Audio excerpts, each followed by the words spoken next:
Ordis has been counting stars, operator. All accounted for.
Excellent armaments, operator.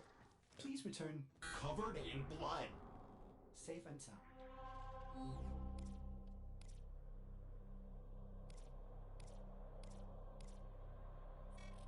Die, lizard, leech, bloody worm!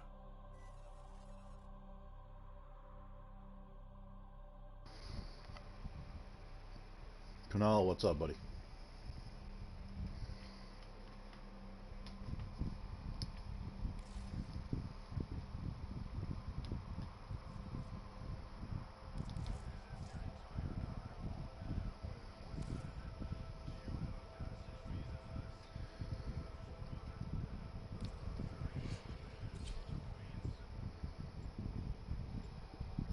How's your day going? Doing alright, man. I took a couple of days off from streaming, worked on some content and whatnot for the channel. I figured if I'm actually going to give this another go and rebuild my channel back up to the 13,000 subscribers I had before it got wiped out on me, I'd put serious effort into it for a change. I've been doing it kind of passively and at my leisure, and I figured might as well go full tilt. This is a mobile defense mission. You must deliver payloads and defend locations while I break into the network. Be prepared for heavy resistance. I can't do this. How you been, man? How's your week going? Almost time for the weekend.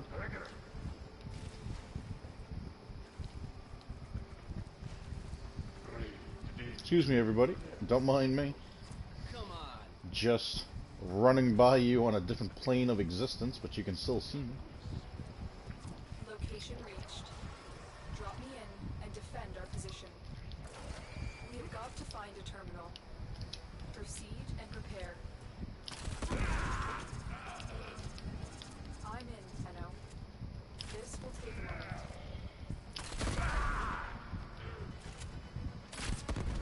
Oh no, you're over here, aren't you?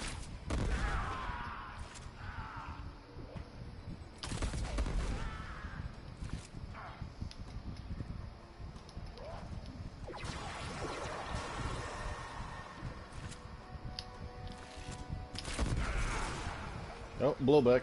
Always forget about that. Still working on it. Continue to defend. Ah, nice. What are your studies in?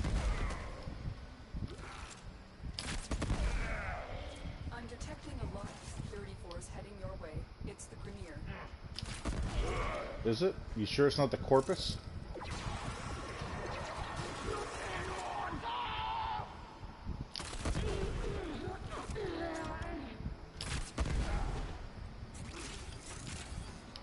Oh, let's see, you're all above me.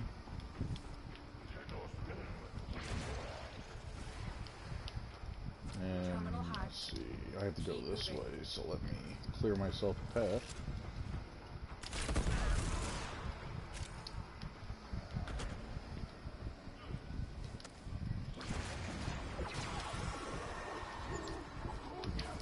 Oh, let's try that again, shall we?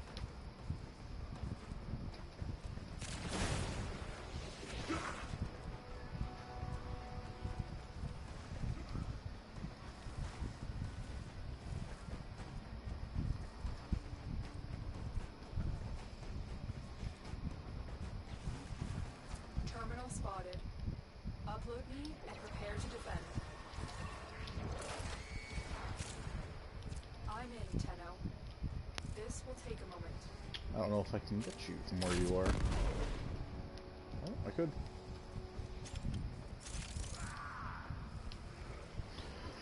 It's always fun playing with angles when you're using the Brahma. Because you know, the first explosion won't necessarily do it, but the arrows that fall down afterwards, they tend to.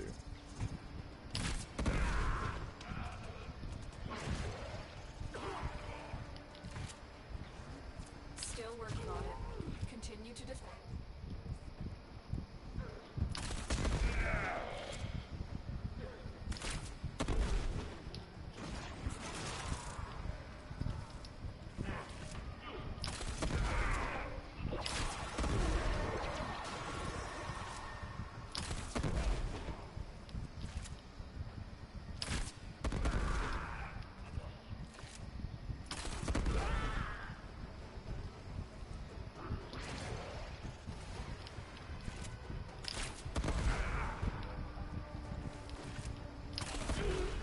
Area completed.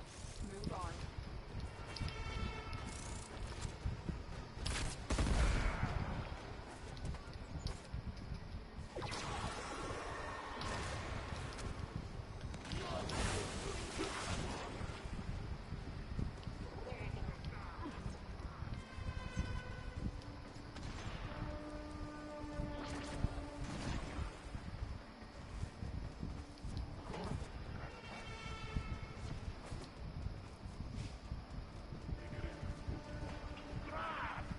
Here is a terminal.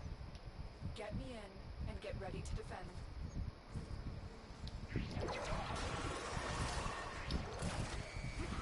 I'm in, Tenno. This moment.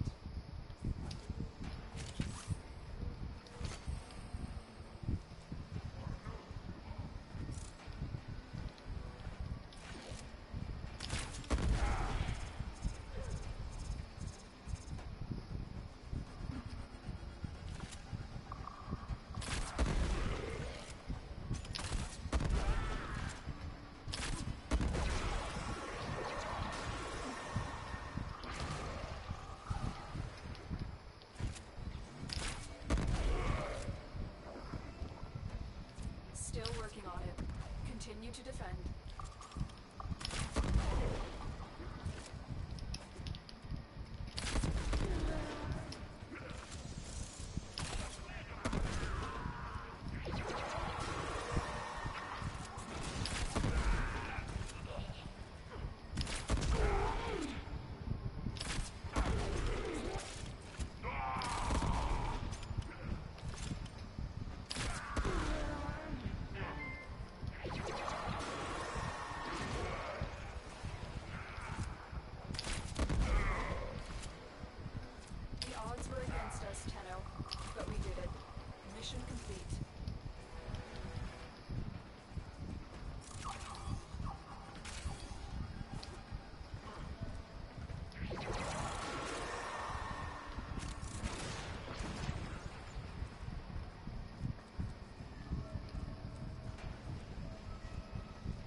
here. Just checking to see.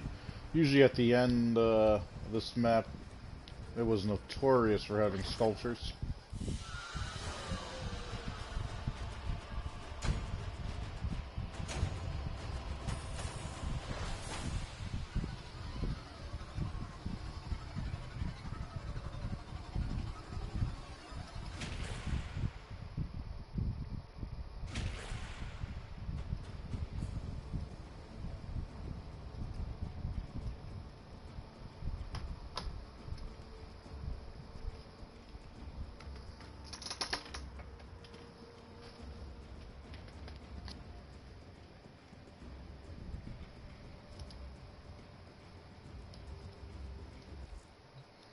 Could have sworn the next one was a spy with snipers.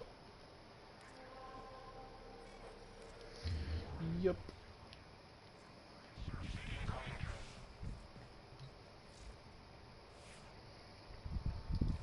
Oh, I didn't see what planet that was. I just missed it on my screen. I'm very excited now. The anticipation. Spy said no.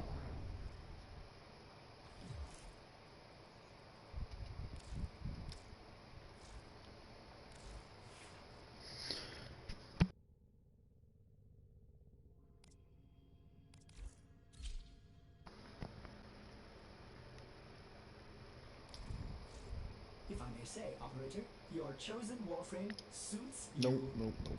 There we go.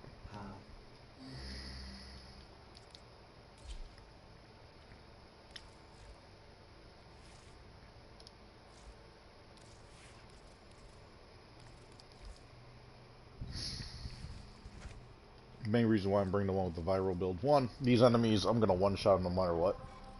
Viral build has a Serration Amalgam on it. Or Amalgam Serration. Get me that extra 25% sprint speed.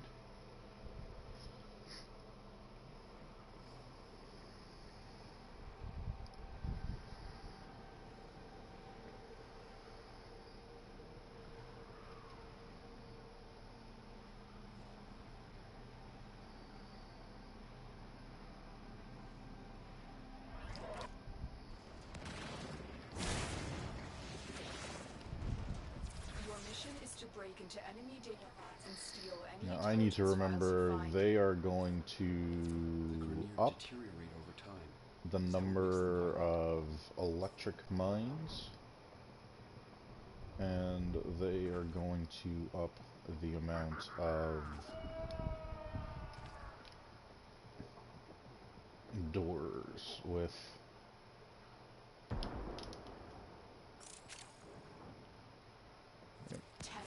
Be on the lookout for increased security measures. yeah, they're gonna up the security doors. Destroy their data, then let it get into our hands. And the other thing they do is they flood enemies right by the You're nearing the console. Trigger the alarms now. the doorways, so you can't see if there is an arc there or not. Now, getting hit by one, no big deal. A second one with Loki at this level, problematic.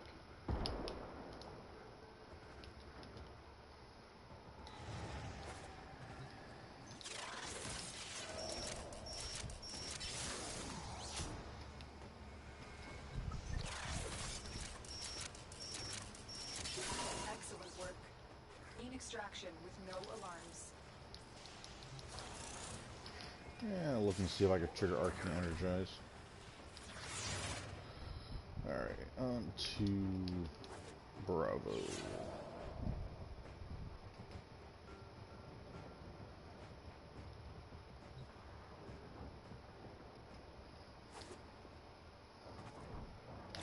Ah, see, I caught myself.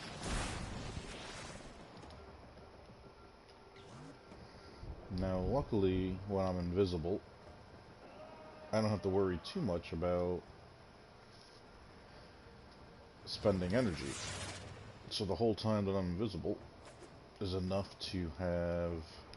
Yeah, see?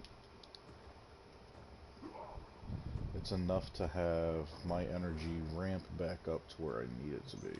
The target console is nearby. If you trigger the alarms now, the enemy will start destroying data. Yes.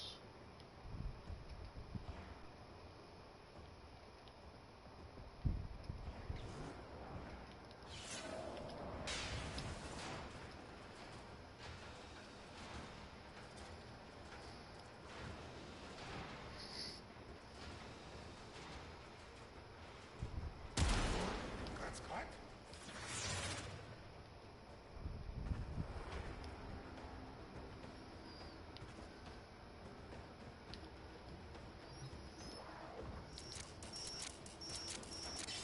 Data extracted.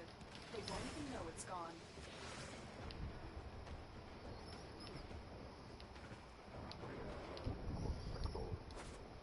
They always flood a whole bunch of people there.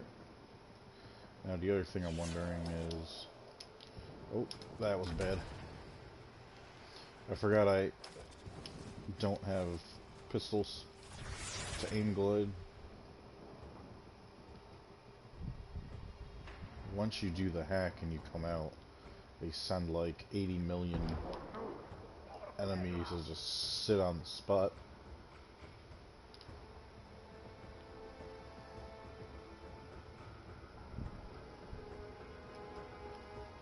Oh, what? You can't get on that? No, and The no. target console Okay. is nearby. If you trigger the alarms now, the enemy will start destroying data.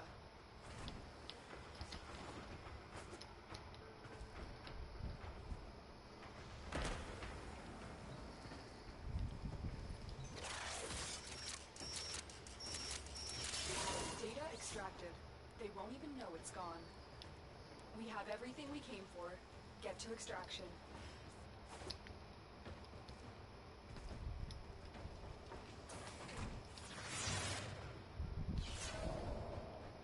Whole bunch of enemies. Man, I always let go of L1 way too quick on that.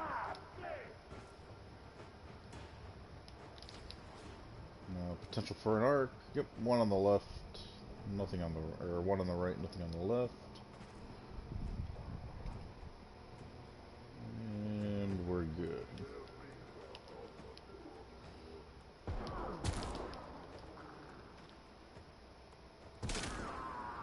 And of course a reload.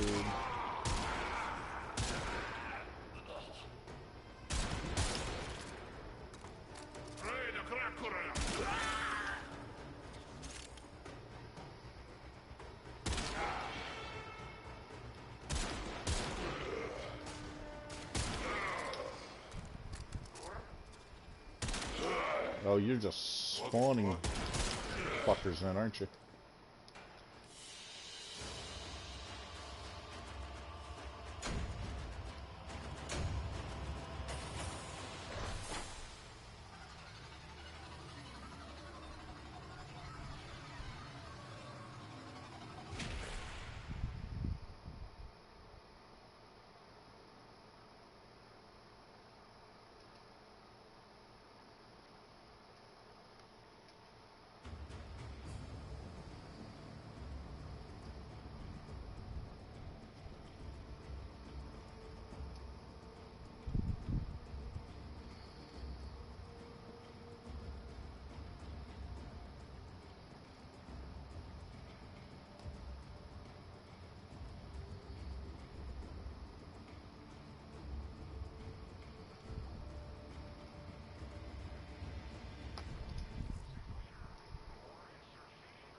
What was the last one? Rescue with extra armor.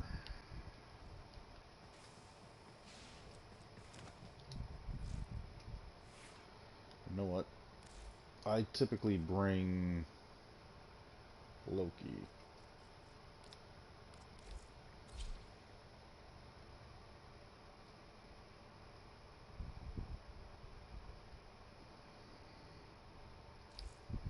Operator, you have remembered well how the Tenno arm themselves. Would you look at you? Worthless, ugly freaks.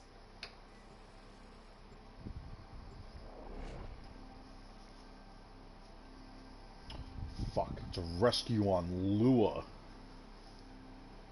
Nope. Should have gone Loki.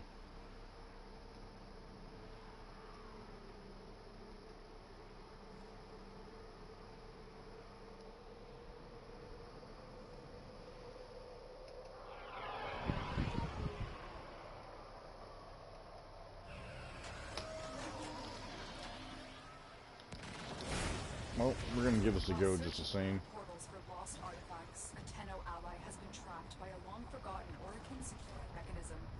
Rescue this agent. Still in the clear. No detection from enemy sensors.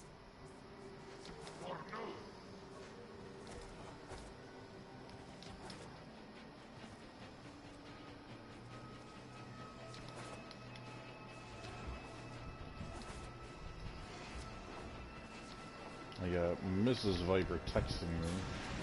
I don't know why you would have me go through the side there. Dormant Orokin security system. It's our duty to see that they make it home safe. Meh, shit duty.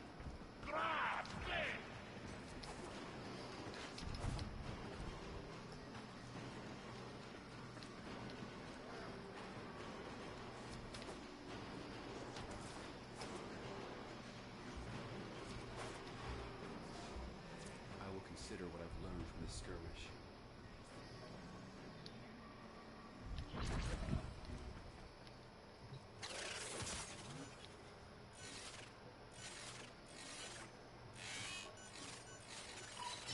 The hostage is almost out of time.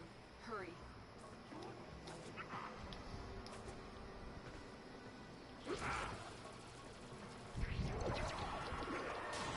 Oh, I'm on the ice.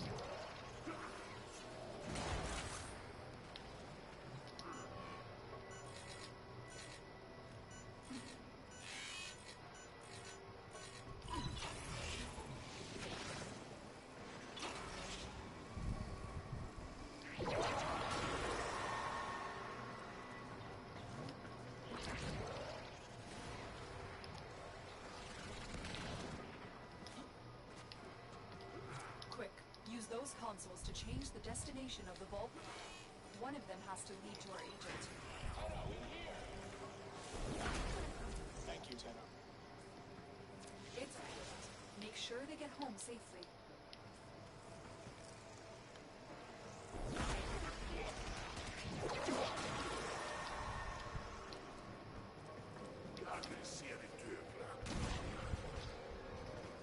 Come on, let's go, dude.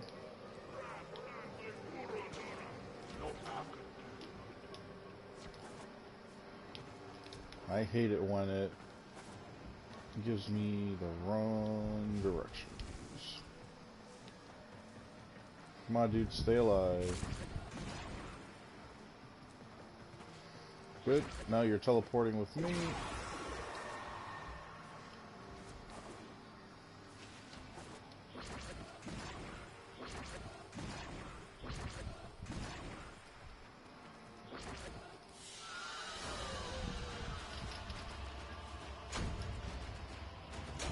I'll take the Kuva.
Sparky, what's up, man?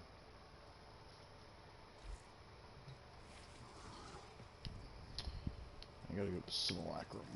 With you, I was working on Cora's build yesterday. And I know I gotta put one more Forma in here to get Rolling Guard.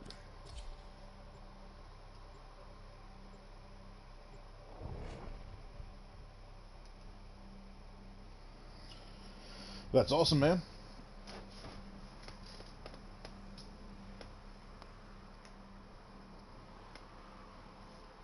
He is definitely one of the better starting frames in the game.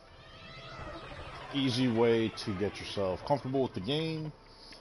You don't have to worry about taking any damage. You can just focus on getting comfortable with the controls, the mechanics, the maneuverability, because that's going to come into play big time in the later parts of the game. So to get that under your belt sooner rather than later, it's so awesome.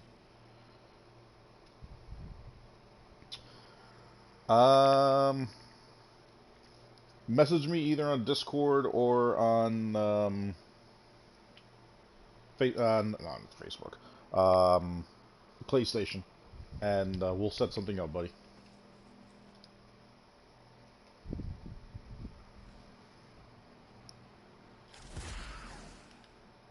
Alright, so right now my Kuva stick should be the, yep, the Grim. Let me get this out of the way so I can see your stats without having to focus on it. Wow. Yes, I know, Venari, you're there. Calm down. I put Jagged Edge to make sure that slash is what's proccing. I feel like I could do better than that. I mean, Buzzkill would be better, but I mean, we're just looking to increase its slash. So what you're watching right now, I'm modding this weapon as nothing more than a status stick. So we're not even paying attention to the stats on the weapon itself. The mods that I put here would be what her Whip Claw is going to be using. Now, Condition Overload and Bane mods do not count.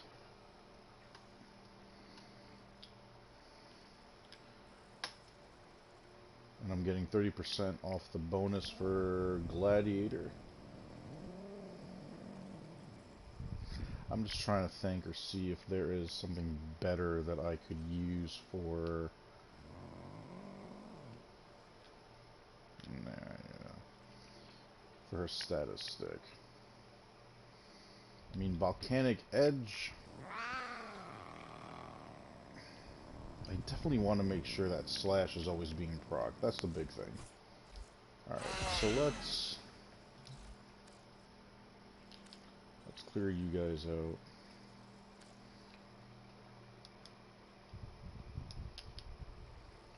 So these are going to be level 150 Juggernauts.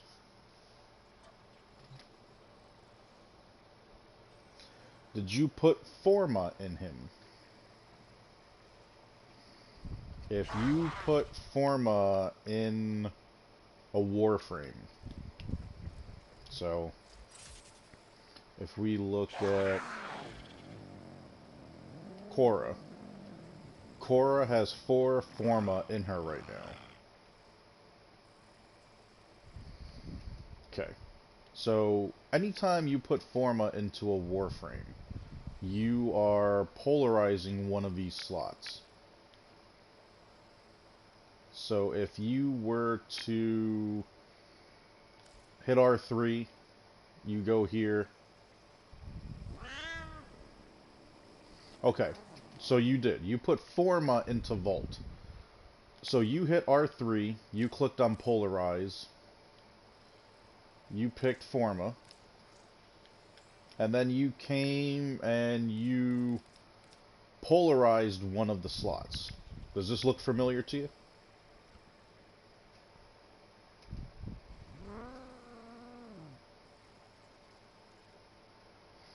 Am I up to date with the chat? Yeah, okay. I just want to make sure I'm on live.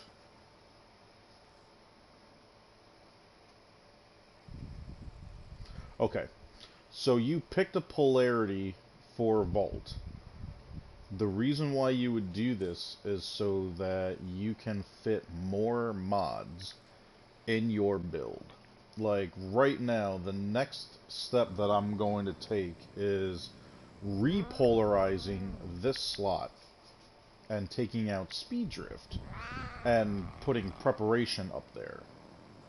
You do this so you cut the cost of the mods in half, so you can put more in there. Yep, that's part of the trade-off with using Forma. Every time you use Forma, you have to re-level your Warframe. Otherwise, you could just pop in Forma, put everything that you want in there, and that's the end of it. They're trying to get you to keep playing the game more by doing that. It's the exact same thing for weapons. I have 4 in this one as well. I wanted to make sure that I was able to... This is the original build that I used for this, but I wanted to make sure I cut the ribbon cost in half, because it actually costs 18. This actually costs 14. That costs 14. This costs 14. So I wanted to cut them all in half so that I can get stronger mods in there and more mods in there. I wanted to make sure that my weapon is as strong as possible. This specific one here I'm using as just a stat stick. These mods are going to be transferred to Korra's whip, because it's a pseudo weapon. I think I'm going to leave Jagged Edge in there. We already have our Juggernauts out. So right now, the reason why I pay attention to it, so with Korra's whip, all the mods that were on that weapon are being translated to her whip. So you only have this melee weapon just to carry those mods for her whip. So what we're looking for here is a lot of slash. These are level 150 Juggernauts, and they are getting their slash. Now, one of them probably has no armor because Venari was out there, and she has the ability to strip their armor.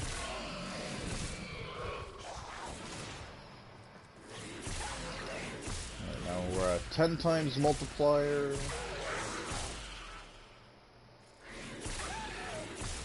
And that heavier stack is really, yeah, that slash is flying through them. Alright, so this is much better to have, and that's only going to be ramped up when I use snare. It gives me that 200% bonus.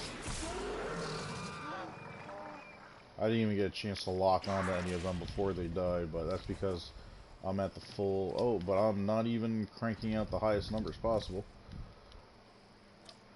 Because you're at 210, 205, 200, you're dropping because that counter is resetting.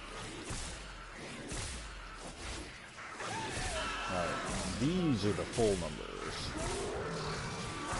Because now I got my 350% bonus from accumulating Whip Claw, the augment for Korra's whip. Yeah. Oh yeah. That's what it should be like.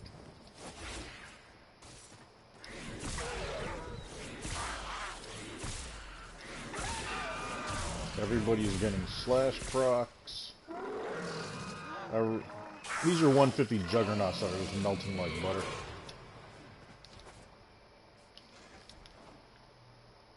Beautiful. Alright. How did you get all the endo need to upgrade all your mods that much? I'm struggling to even max out silvers. Okay. So, in this game, endo is a very hard thing to come by.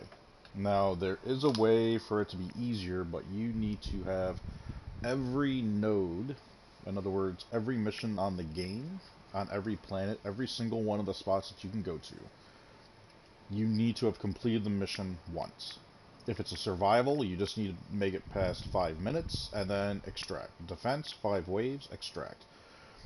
Interception, first hack of all 4 nodes. Once that's over, back out, done. You just need to be able to finish them. Once you do that, once every node is there, there's no blue beaconing sound, you will have access to arbitration. These arbitration missions are a solid way of getting endo in the game. They were only recently added within the last year. Well, within the last rolling 365 days. Before that, there was something else that you had to somewhat grind out. And that's Ayatan sculptures. These sculptures are worth a certain amount of endo. This sculpture is worth 2,600. The one you get from completing the sortie is worth 3,400. This is one of the cheaper ones, it's worth 1,700. You go to Mars, you trade these sculptures into Maru, and you'll get that endo. I will attempt to bypass this fault. I mean, I wish this game kept track of how much endo you spend, because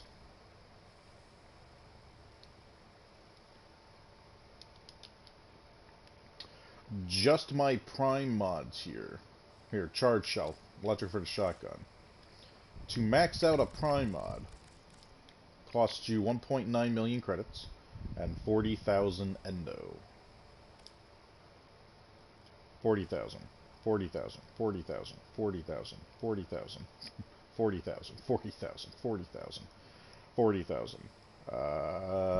Just to make it fit, it's at 20,000. 40, 40, 40, 40, 40, 40. All these 40,000 endo to max them out.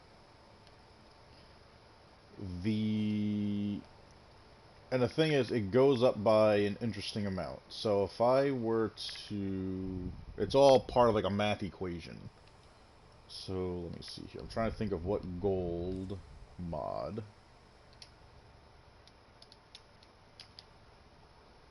I only got the one. I only have one adaptation.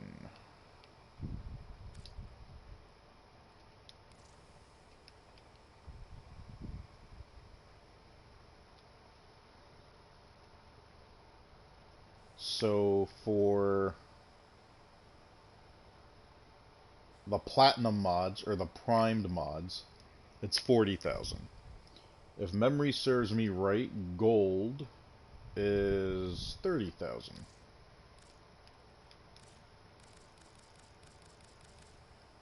Yep, 30,000 endo, and 500,000 less credits. So, silver would be 20,000 and a million. And then anything bronze is 10,000 and 500,000.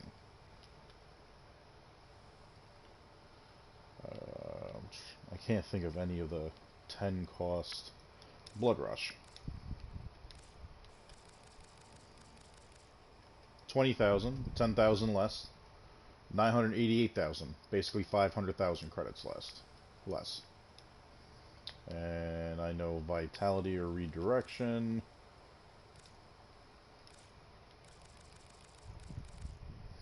10,000, 494,000 credits to max them out.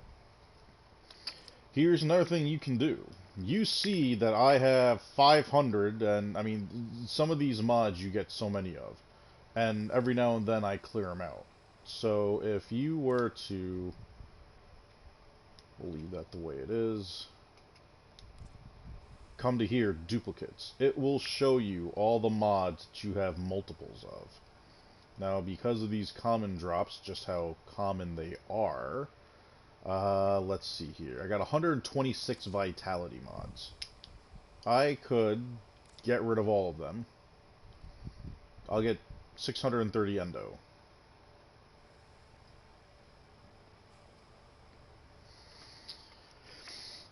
You have to take in consideration how long I've been playing the game compared to how long you've been playing the game, Abdul.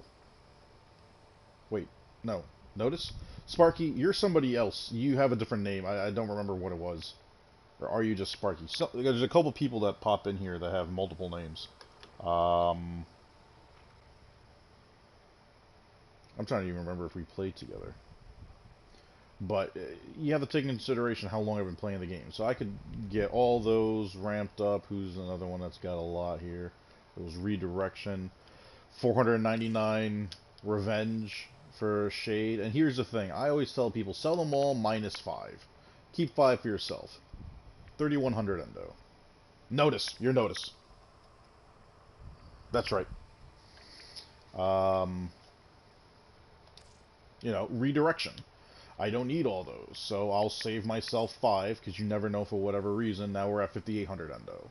Like, this was one of the ways. Like, you clean house. The reason why I have so many of these, I'll do a survival mission, and I'll be in there for like 3 or 4 hours. Like, with how I have Chorus set up right now, bread and butter, I can do an infested survival for 5-6 hours by myself, using nothing but the whip claw that I was just using. But if you look at my stats, and you know, this is not even a massive amount of time. I'm almost at 2,000 hours in the game. But I'm also not sure how accurate that is, because it's saying my gross income is 40 million credits. That's not right. All those primed mods that I maxed out cost 2 million credits each. That alone is a 40,000, if not more. Probably way more, or 40 million. And then you consider the 35 million I have in my quote-unquote pocket, and then all the other mods, and everything else that I've spent credits on. Like, that number is wildly inaccurate. Like, off by probably 100 million, if you ask me. But other than that, like, you know, I've done 9,300 missions. This is how many kills I've had. I've killed almost 1 million infested. I've killed, you know, almost 330,000 Grenier. That many Corpus. Corrupted. Sentience. And then other kills, like the little rodents and whatnot in games. All of these are potential mods that have dropped in the game.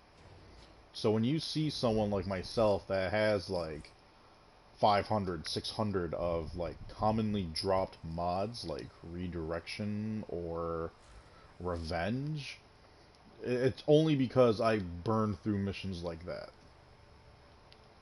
Like, it's the only reason why I would have that many. And here's the other thing, or quick draw. I've probably had 5,000 of these that I've sold over the time. Just because the old way of getting endo took a while. Now, I can do this arbitration, which will reward me with either 900 or 1,800, versus 1,200. 900 or 1,200 endo. Rare mods, or those sculptures that I just showed you. Yeah.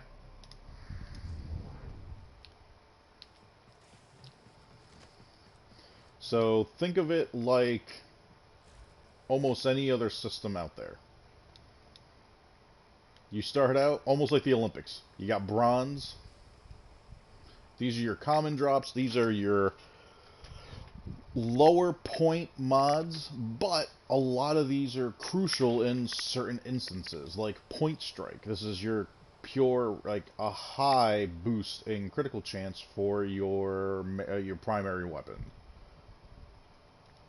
From there, you have your silver. These are more commonly used. They are a lot of stance mods. They're your aura mods. A lot of them are going to be your Bane mods, your faction mods that'll add damage to a certain class. These mods, they come in pretty handy because they add to your damage to that mod in a multiplicative way, as opposed to an additional way. So it's not additive, it's multiplicative, the damage it does. So adding this in, that percentage is multiplied to the damage you're doing, not added to the damage you're doing. And they're great to have. The rare drops, these tend to be the game changer mods. These are going to be stuff like your critical damage here for your rifle. These are going to be your 60-60 mods, where you get a 60% boost in a status and a 60% boost in the status chance. These 60-60 mods are very important to any build, unless it's a straight crit build, but these are very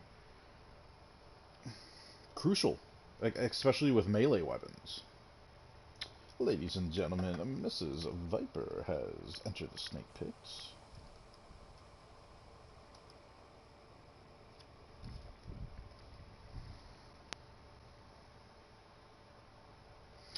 Well, here's the thing. Vigilante supplies. Now, this mod drops out of the bounties in the Plains of Eidolon.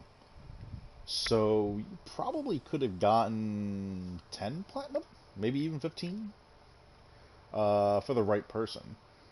But all these gold mods are and the big ones, your corrupted mods. So corrupted mods you get from the vault in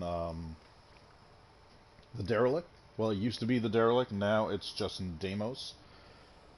Any one of the void or the dark sectors. A corrupted mod gives you a positive stat, a heavy positive stat, and it gives you a negative stat. So transient fortitude, it bumps up your strength, kills your duration.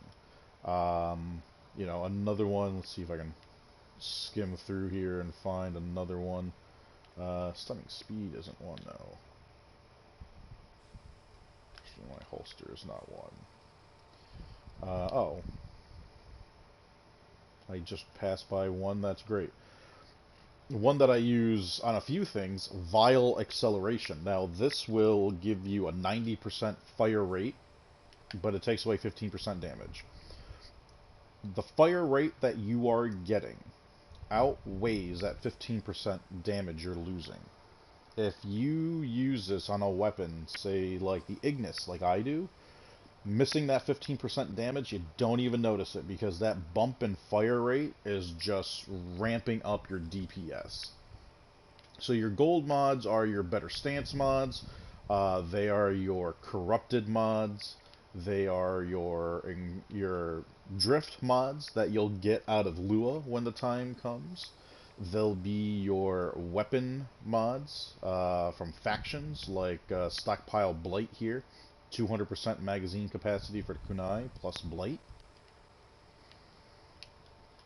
They're also your multi-shot mods. Dual stat mods, like Vigor, that increase your life and your shields. Once you get through all these, that's when you have your primed mods. Your prime mods. These are your platinum mods. These are the ramped up version of another mod. So primed Vigor here. If I were to type in Vigor and just bring up the Vigor mods. Regular Vigor gives you 120% shield capacity, 120% health. It's a great mod to have to make your Warframe tankier. It's a mod that I used on Inaros so I can get extra health, because using this with Vitality ramps him up. But it's 120, 120 for Vigor. Primed Vigor is 220, 220. It is a way to further increase your Warframe at the cost of taking up more of a mod capacity. This costs 16 as opposed to 11, but you polarize it so you only spend 8 instead of that 16. It would be the same thing as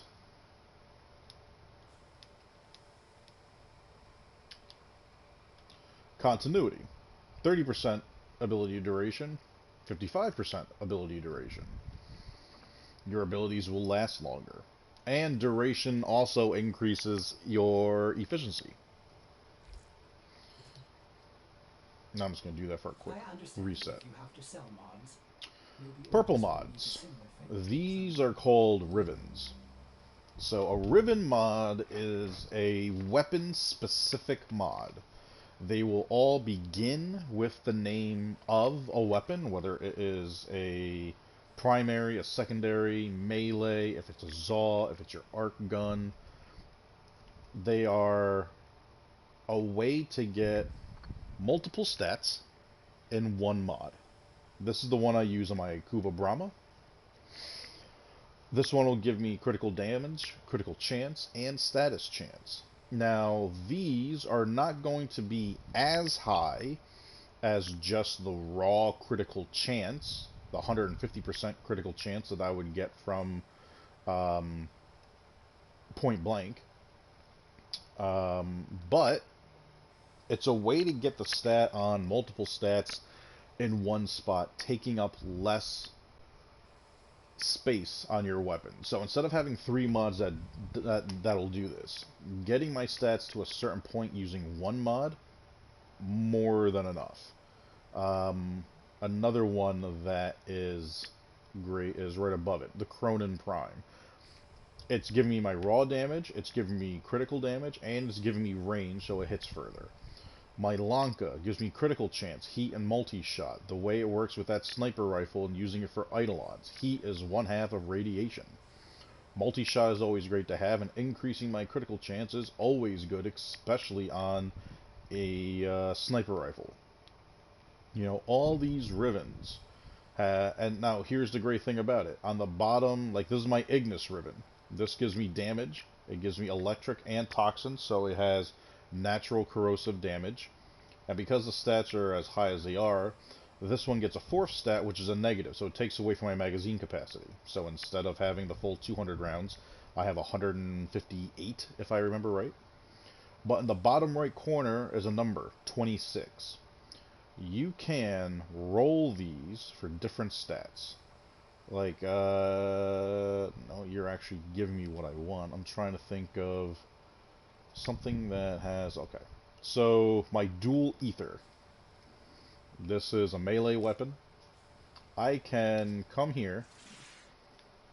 I can spend Kuva, which I have just 51,000 of. But I can spend Kuva to roll this, and I will do it just to show you. And get possibly new stats.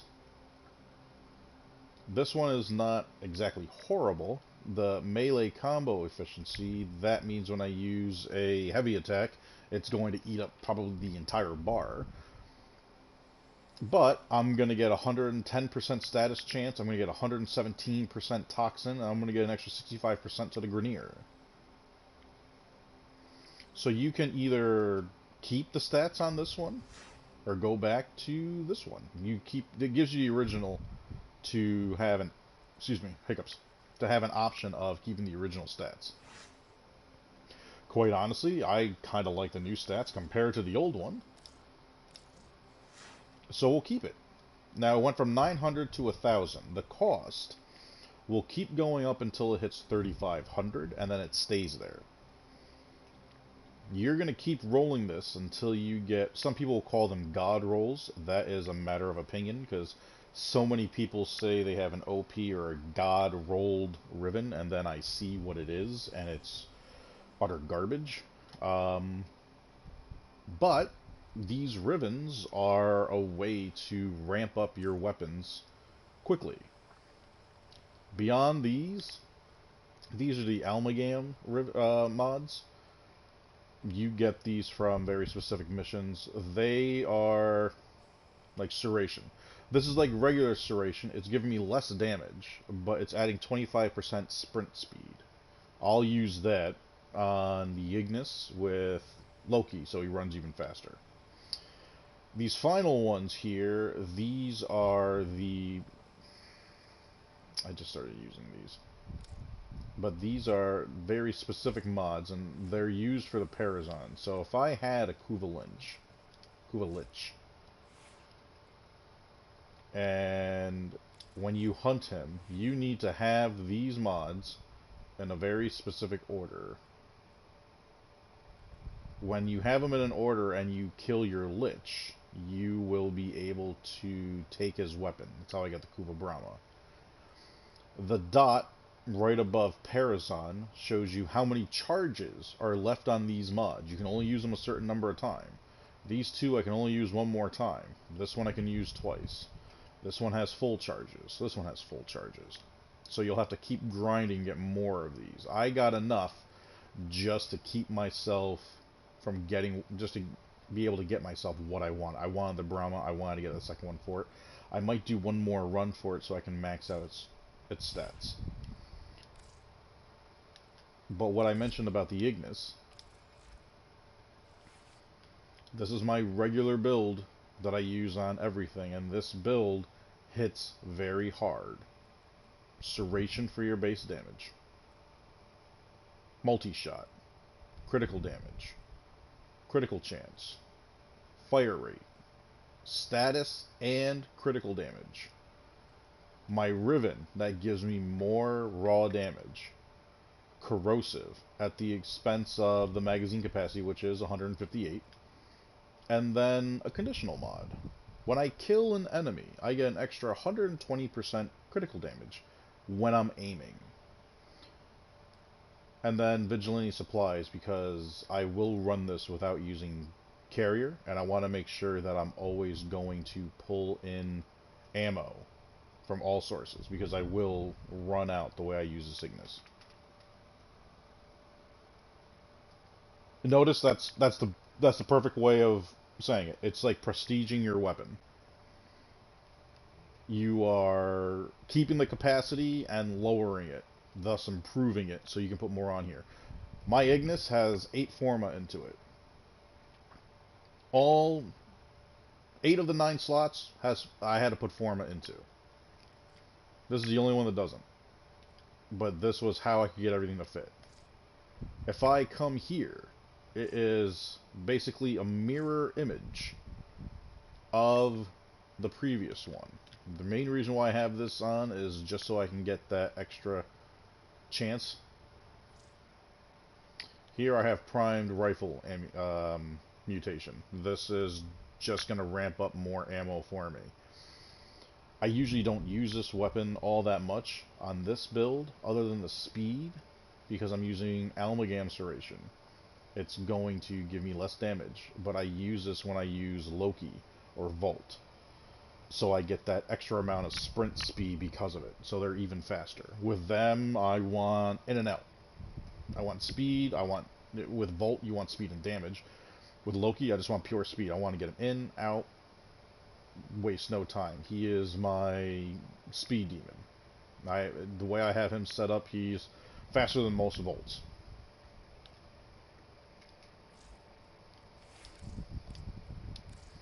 But that's basically the breakdown of Requiem mods. That's what it's called. Excellent Those black arguments, ones. operator. Please That proceed. is Covered in the blood. rundown of how the mods are. Oh, you're going to see my screen turn blue for a second. Just realize that I do not have myself in a party, just in case I decide to do a mission publicly. I like making sure that I am in a party, so I don't have to hear stupidity as I'm playing the game. Unfortunately, that happens more often than not. But this build that I have with Korra, I can go on the steel path.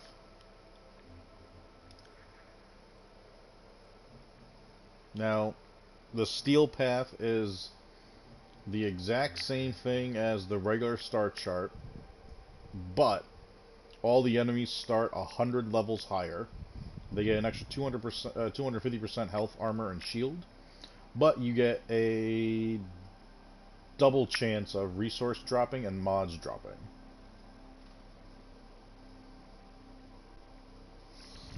Notice everybody had to start at the same spot, buddy. Plain and simple. When I started playing this game 5 years ago or 4 years ago, however long it was, 5 sounds about right at this point. I played the game for about 2 weeks and I stopped playing it. Couldn't stand it. I had no one explain anything to me. No one else that I knew played the game. I didn't care for it all that much. It's kind of the same thing with Destiny. Destiny came shortly after this game. People always say Destiny bit off of Warframe. They were both in development at the same time. The companies weren't talking to each other, so they had no idea what was going on.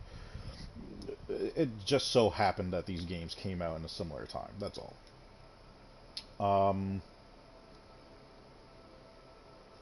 I just didn't play it. Then I started playing Ghost Recon Wildlands. Met someone by the name of Lucy, who also played this game, who noticed in my trophies or however that I play Warframe. And she noticed, actually, if you go into...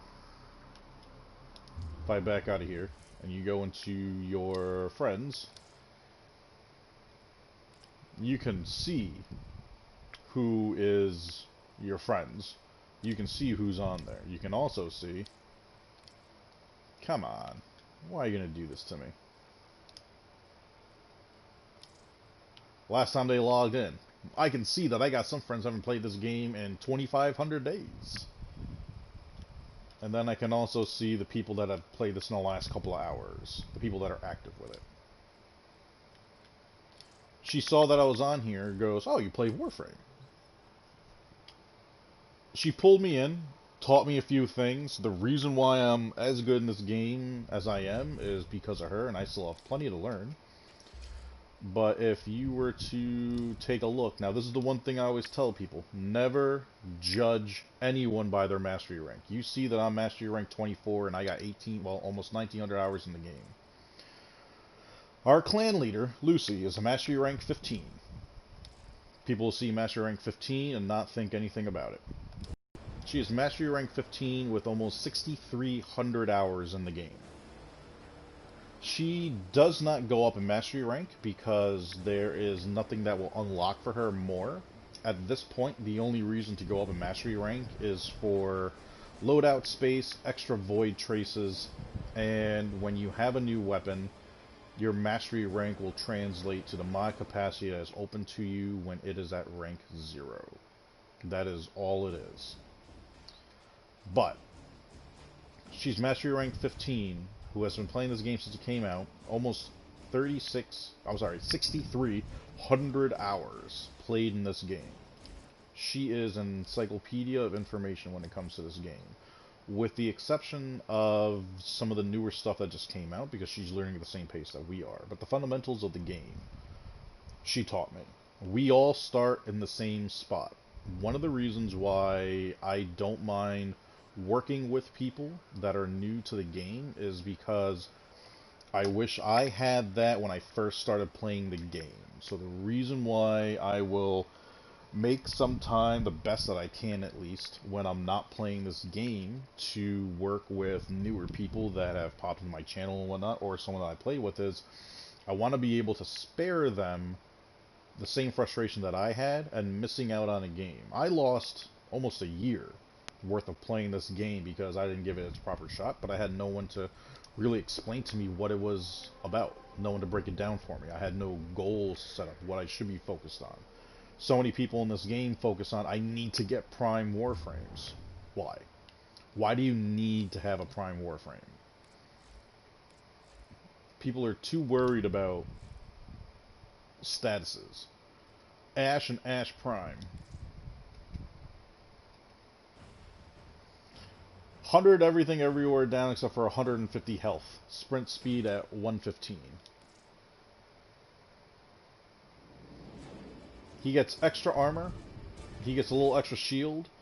He gets an extra 0.05 sprint speed and an extra 45 health.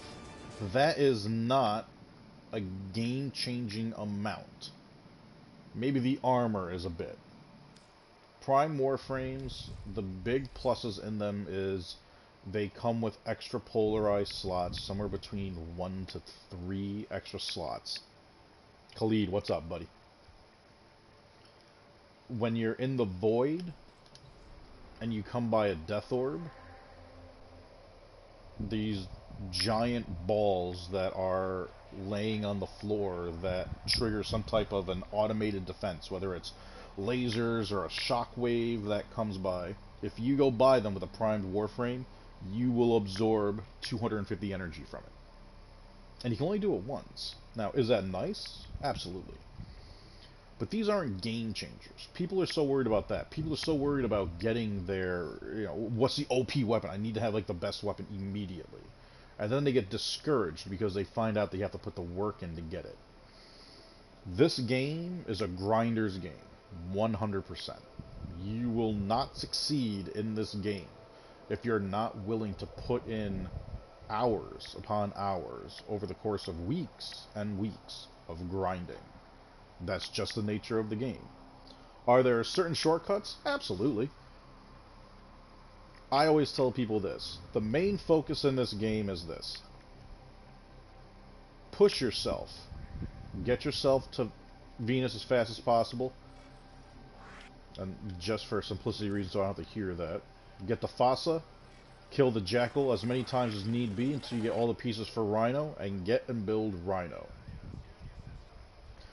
That is going to be your vessel, your go-to frame, to get you through most of this game until you have opened up at least half of this star chart. I would say until you get to about Saturn. Let Rhino take care of getting all the abuse, put on Iron Skin, his third ability, or his second ability, and let him take all the damage for you without having to worry about dying or anything. You're at Saturn right now. Beautiful. Get used to Rhino. Use him. Get used to the mechanics of just jumping around, bullet jumping, wall latching, parkour, aiming your bullet jumps, knowing that rolling is actually faster than a bullet jump. Know that rolling and then bullet jumping is a faster bullet jump than a dead bullet jump. And know that a roll after a bullet jump is faster than a regular roll. Repeat that cycle and get yourself propelled. That's how you see people really flying through the levels. Get yourself used to those mechanics. Get yourself used to the recoil of weapons, what weapons work for you. Get yourself used to the mechanics, the subtleties of the game, the combo counter, how the melees work, how the mods work. Let Rhino be the Warframe that, because of his Iron Skin ability, take all the abuse for you that you don't have to worry about being damaged. And when your Iron Skin runs out, cast it again. And let him, he was the smartest choice that I made, and I will push that for anyone that just started the game. From there, pick whatever Warframe you want to use and get accustomed with. Limbo you'll get along the way because of the mission that opens up for your Archwing. Every boss on every planet will drop a piece of a Warframe. Grind them out. Nyx is the only one that won't come from a planet, but comes from a very specific mission. You would have to do one of the Forid invasions and go to the Forid assassination mission. Forid will drop pieces of Nyx. But don't worry about what weapons are OP. Worry about what weapon you have access to now. Get it. Do it the best you can. These lower level missions, you can bring basically any weapon that's moderately modded and do just fine with.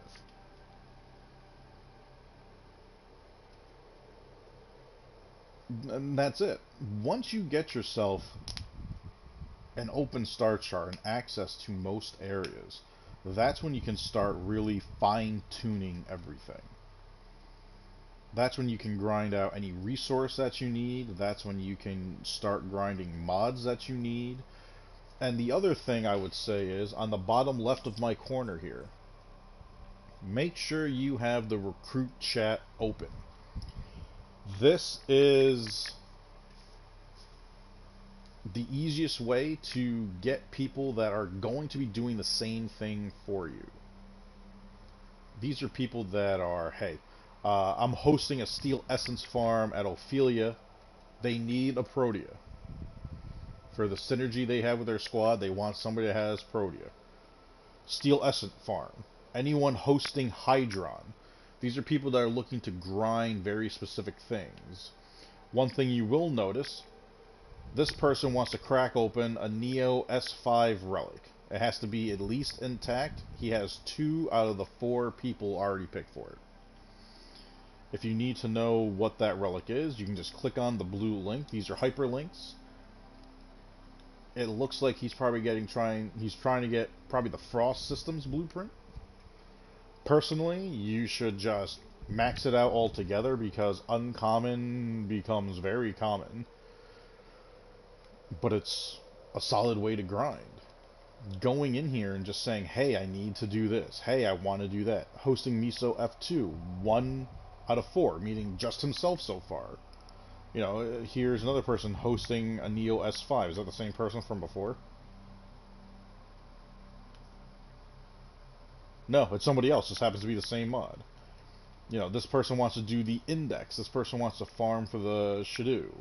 This person wants to farm for the Miso F4. This recruiting chat is very, very helpful in finding people that are looking to do exactly what you're looking to do. Hey, I want to grind for plastids.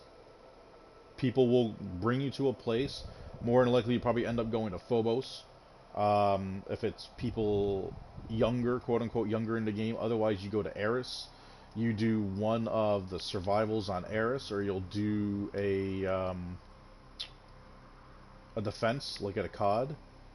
You'll get extra resources from there, and you'll be able to just grind. And they will push as far as they can go into this. You would want to get someone, I hate saying it, but it's going to sound egotistical, but someone like myself that can just sit at a COD for 100 waves if need be with their build, and just crack out resource upon resource upon resource for you. And you want that synergy. If you're going to do something where you're grinding for a resource, you want to bring a Desecrating Necros.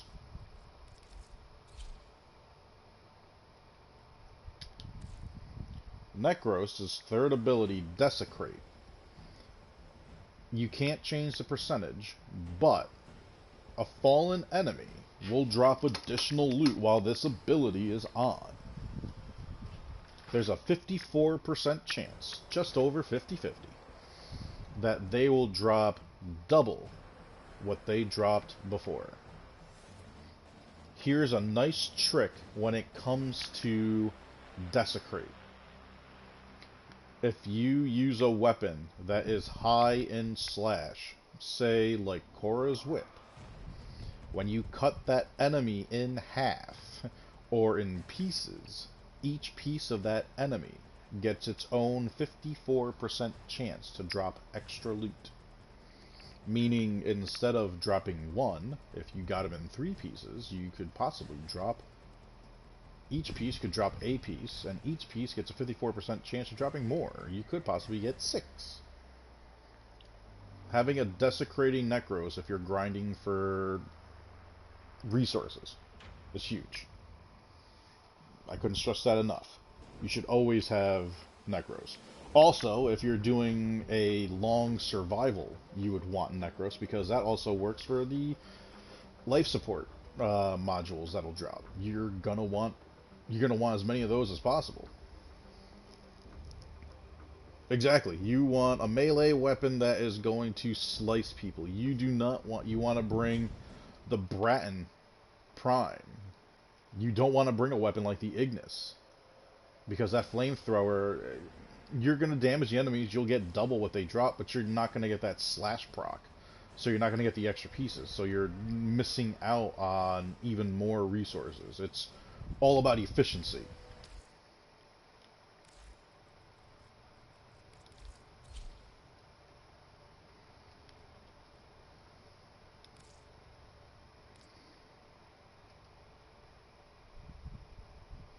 And you know what? It's...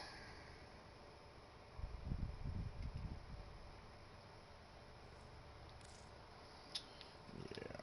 See, I'm gonna bring the Ignis with me, but only because of the glass. Anybody on the... Nope. Notice, I would imagine you're part of a clan in the game at least, because that's going to be huge. Also, that trade chat that I was, or recruiting chat that I was telling you about, if you go to your options and go to chat, make sure that recruiting chat is on. I keep recruiting and trade chat open. I don't need regional. Don't care about that. Q&A, I don't really keep on. I mean, could I sit there and help people out? Sure. I don't want to sit there the entire time and do it. But definitely make sure recruiting and trade chat is open. A lot of people go and just hang out at Maru's Bazaar to trade. I don't understand why. They're all there testing their deodorant, walking around with their arm in the air. But, yeah, can't do it. Go into the trade chat, type in what you want, and it gets everybody playing the game currently on whatever platform you're playing on, as opposed to the people that will specifically walk by you at the bazaar in that specific server. They have to physically walk past your character and then read what you have as you stick your arm in the air. I can't stand it. Mrs. Viper gets it. I joke around with her all the time when we go to the bazaar and we're going to run. Did I do Maru's? I'm pretty sure we already did it early this week, baby, yeah. You go to Maru's Bazaar and you run her mission to get an Itan sculpture. And I'm walking through just a right guard deodorant commercial, just everyone with their hand up in the air. I'm literally putting my hand in the air right now, sitting here in front of my TV. Hands in the air. Hey, I have something to trade. I have something to trade. You know what? Everybody, we're going to the bazaar, and we're all gonna have a good laugh. Come on. Let's all have a chuckle at the shooting of the right guard commercial currently at Maru's Bazaar. It is right guard for all the gentlemen. It is Summer's Eve or whatever woman's deodorant there is. I know there's female right guard, but come on, here we go. They're shooting the commercial. Get ready.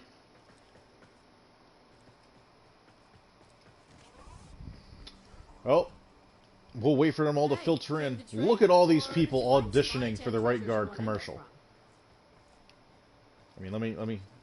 You guys need to start filtering in so I can start. I want to know who I'm smelling before I start smelling you. Come on. Oh, Vauban, how you doing today? Nope. Hang on a second. Yeah, sorry, buddy. Nope, not all that great. Oh, hang on. Hi, Cora. You might have flowers covering your tits, but man, your armpits smell like the pits. Volt. Ho! The smell coming from your armpit is shocking.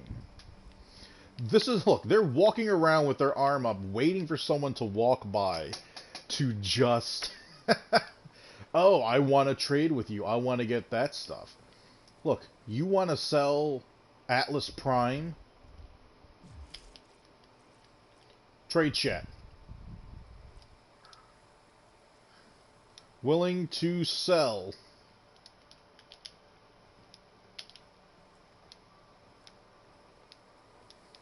Atlas Prime. So now instead of the possibility of 1 to 20 people going by and seeing this, all these people will see exactly what I just said. All these people will see that I am selling Atlas Prime, as opposed to the 50 schmucks at the most. Can't even say that, because you know what? I can tell you exactly who's here. These are the people here at the relay. These are the only people, and they have to physically walk past the person to see that they have. I just don't get it. Bite, dude, man. The venom is fresh today, Khalid. But I mean, like, come on. Like, use the trade chat. And I mean, here's the thing. This person's trading here. I can inspect them. They are Mastery Rank 28 dumb fuck. With 43 hours in the game. 4,300 hours in the game. Twice as many hours as me. And they are here with their arm up, looking to sell primed mods, it looks like. And do you want to know why he's here doing that? Now, I'm calling him an idiot. Now, here's the thing. He's probably the smartest person here. You want to know why? Because he knows only idiots are going to come here. He is counting on someone coming here, seeing that, willing to buy it, for the sole reason of they don't know any better. They won't know the actual price of what they're buying. And he has a higher chance of tricking someone into buying what he's selling at a price much higher than what it is. That is true toxicity.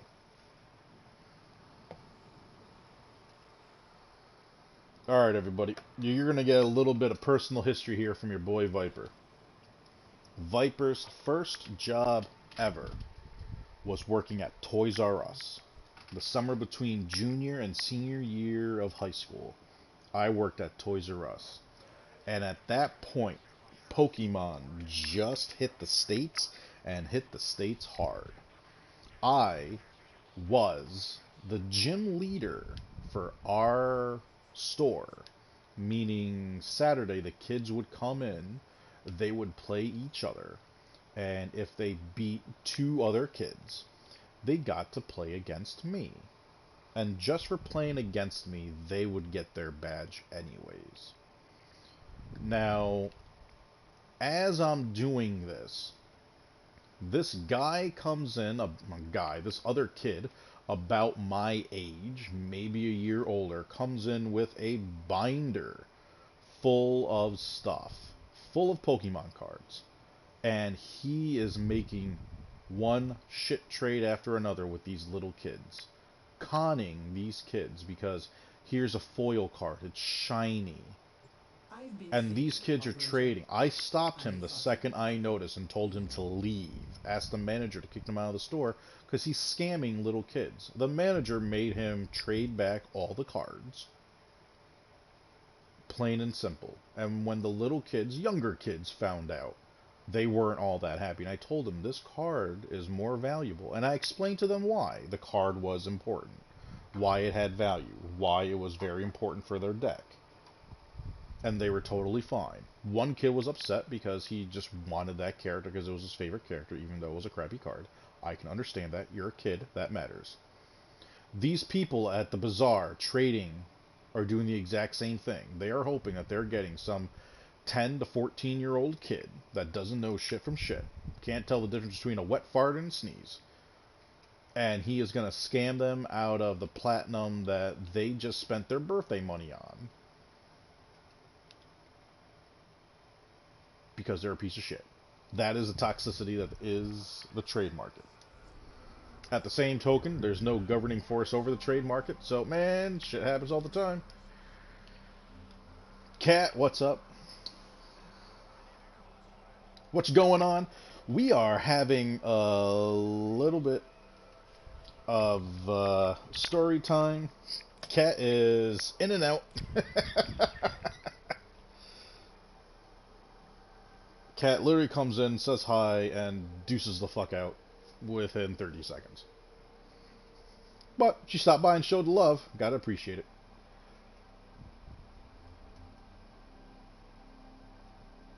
This game has so many, I mean, like, I've done it before where if I just come in here and just look at the trade chat, I'm willing to bet I'm gonna see some heavily overpriced shit. If I were to type in willing to buy a Lanka ribbon, I guarantee you it's going to be thousands of platinum. Still to this day.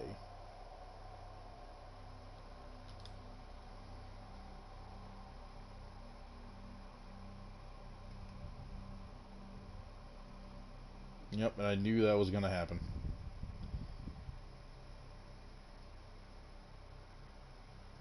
Nope, nope, nope, that was the wrong one. That one. The most frustrating thing is that just happened there.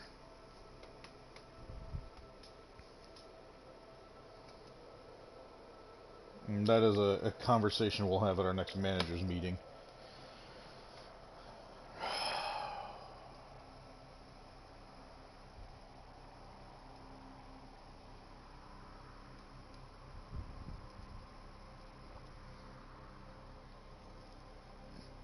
By a show of hands, who's still in the chat? Let me get a Hey Viper if you're still in the chat. That goes for my mods too. Nightbot, you don't count.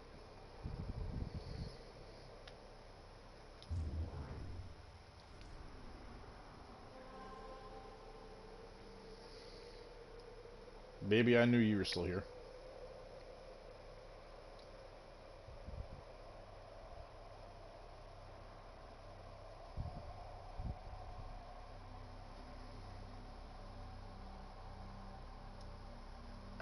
Yeah, and Khalid's still here, even though it's showing 2 people. Now it's saying 3 people. So Khalid just registered.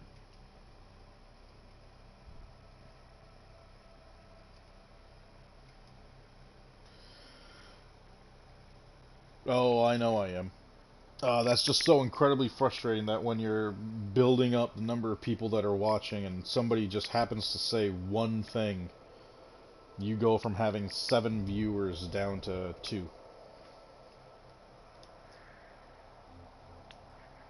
Everything's a joke until it affects somebody negatively and they're completely unaware of it. Wouldn't be the first time this conversation is going to need to be had.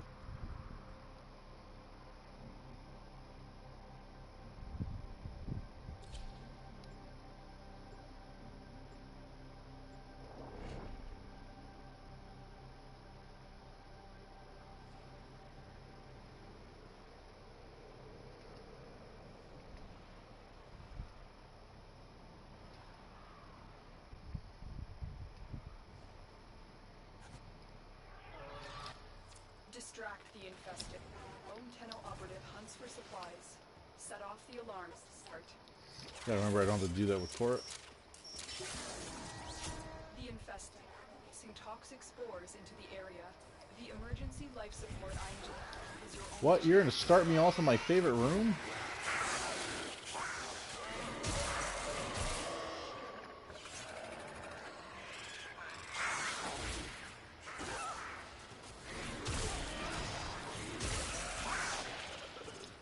What? And my favorite side is the dead end?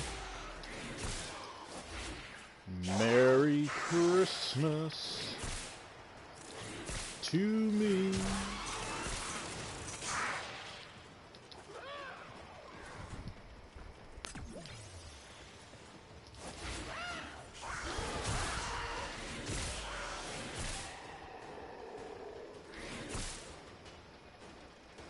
Why are you guys getting stuck? What is over here that is getting you guys stuck? It should be nothing.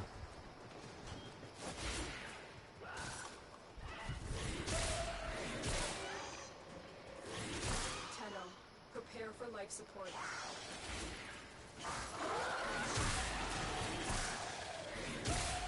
I definitely want to start doing a heavy grind here. Oh wait, I think I'm actually on the wrong side. Yep. Yeah, we'll get more off of our focus orbs so long as it stays in a relatively decent area. I've delivered a life support capsule to the area. Activating it will buy you more time.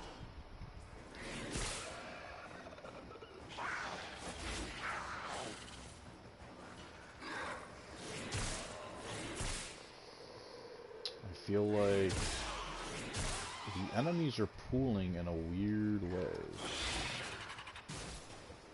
Oh, thought you were going to get it before that happened. Gotta love shield gating.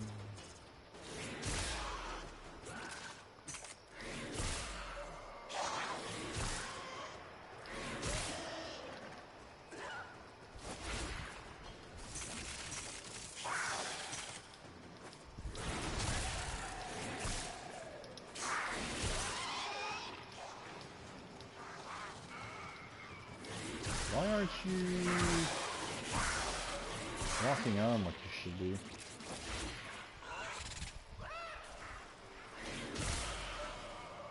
Life support incoming.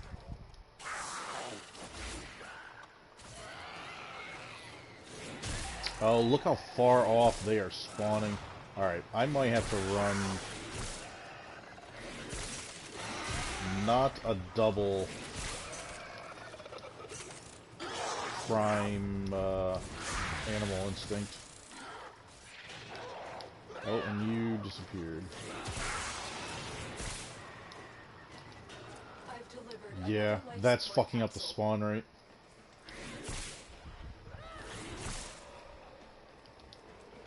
You're gonna drop out in a minute.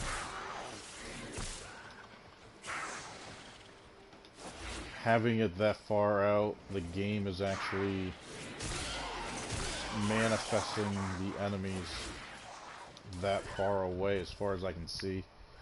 That's gonna slow down the overall DPS. Alright, so we'll wait for 5 minutes and then we'll back out and adjust that. This is the time to tweak everything. Holy shit, look how far out that went.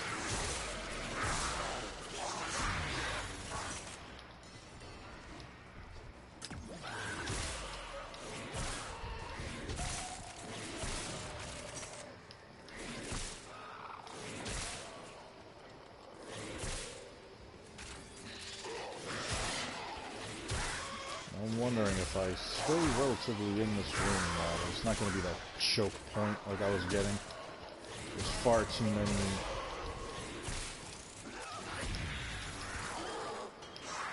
points of interest here that's going to pull enemies. Having that funnel will generate much more focus. They're coming in a smaller area, they're not as spread out. Overall, that's better DPS for me.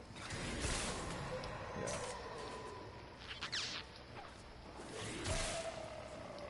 Running this choke. Now they all have to filter in from that spot. But on top of that, they have to catch up. Yep. That is something I'm gonna have to tweak. It's too much range. The operative has just made their first discovery. Keep work. When you are ready. Seeing that far out is of no benefit to me. Khalid, did they increase the maximum focus capacity for your accounts? I feel like mine capped off at like 300,000. I made $500,000 the other day, and I thought I was gonna keep on going, but I guess mine's like up to like 600 whatever, and it just seems way higher than it used to be.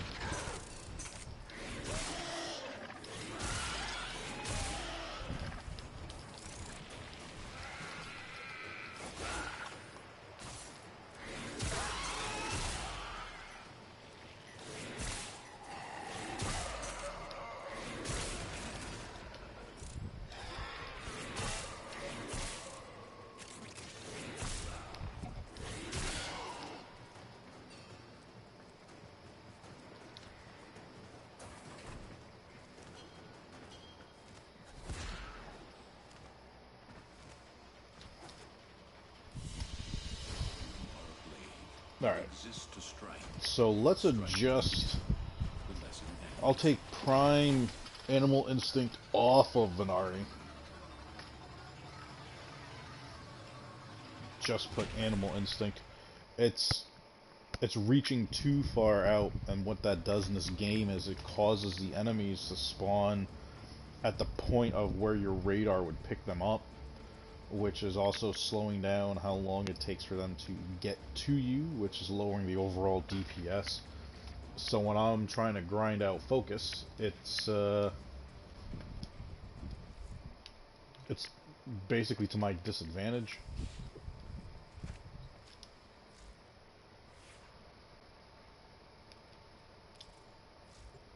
If I may say, Operator, your chosen Warframe suits you. Alright, so taking out Prime for you gives me 7 to play with. Apparently, Tech Assault, I have yet to really see it work. 600 what?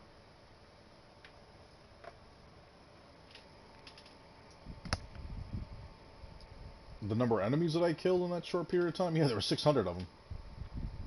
Dude, Steel Path survival missions are just throwing enemies at you. That is what you would get if there was 4 people. Are you talking about my focus standing here? Let me,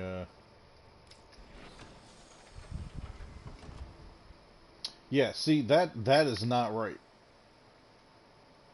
It's not.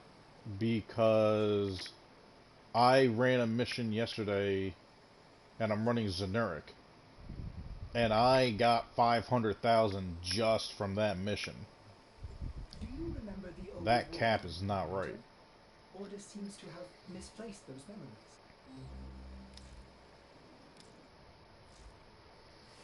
Alright, so I can actually possibly slap something else on Venari. I mean, I really can't think of anything else. And the thing is, like, Prime Pack Leader doesn't work.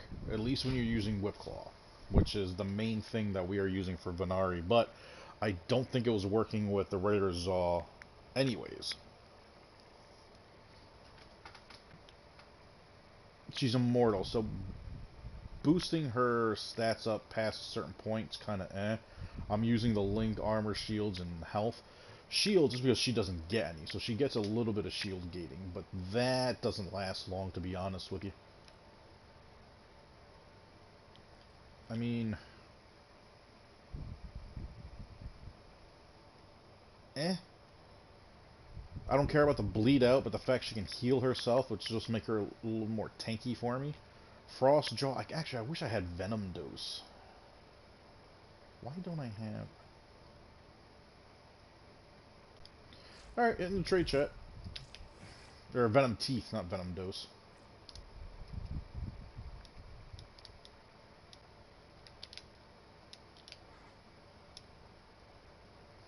Actually, come to think of it, I remember having this conversation with Mrs. Viper. She has it. Or I think she had it. Alright, let's try that again. Oh, Venom Teeth. For those of you that are unaware, Venom Teeth. 6060 mod for the pets.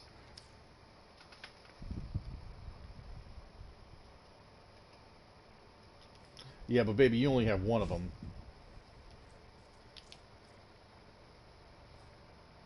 If you had an extra, I'd trade for you, or trade with you, but...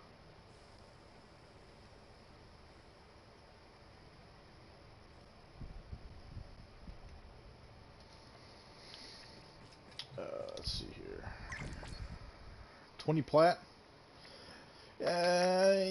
Knowing how rare that mod is, I think it's only a notch. I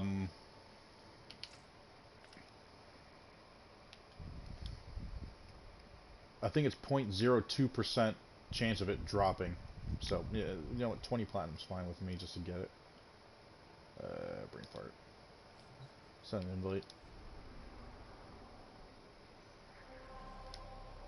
Let me throw on a little fashion frame for him. I mean, you can't beat the way Haro's skin looks. Haro's just a fun Warframe. It's just that he needs a team to be with him. Because he is like... Between him and Trinity, I mean, he is like support. Trinity's a little easier to use than him, but man... him ramping up critical and fire rate, reload speed.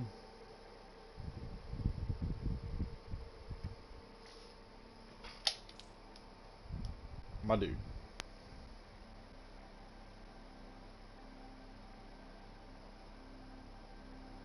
Chamo.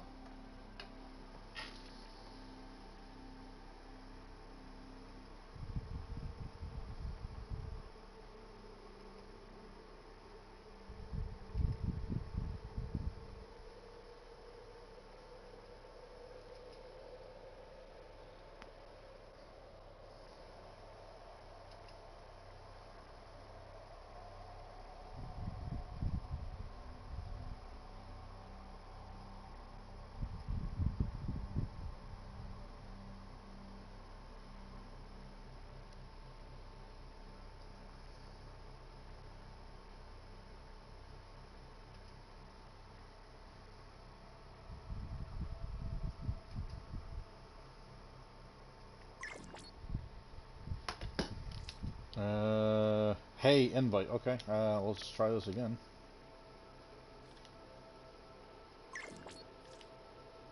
Again?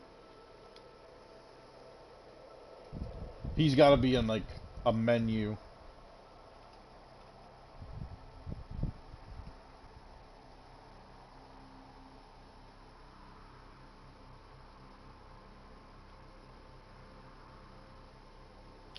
Please don't tell me it's...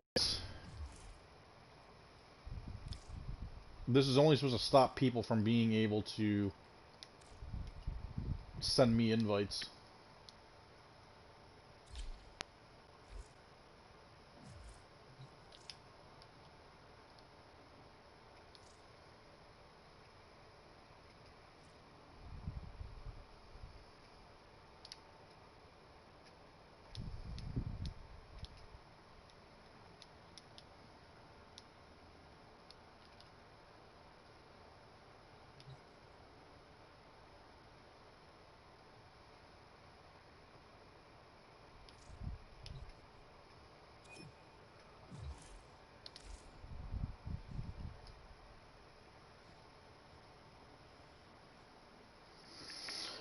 So weird.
Looking for venom teeth.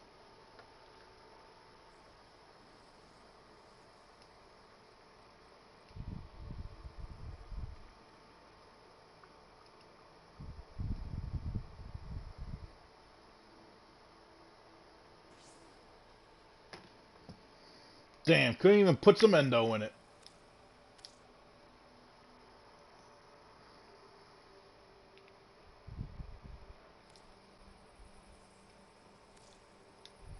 Come on.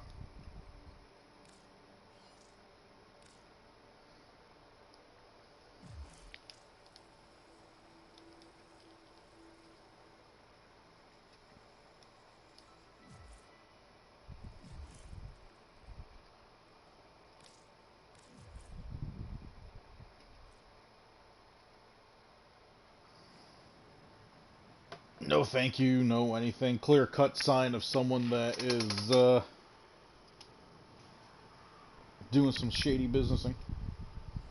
Guarantee you I overpaid by 5 platinum, but I really just don't give a shit.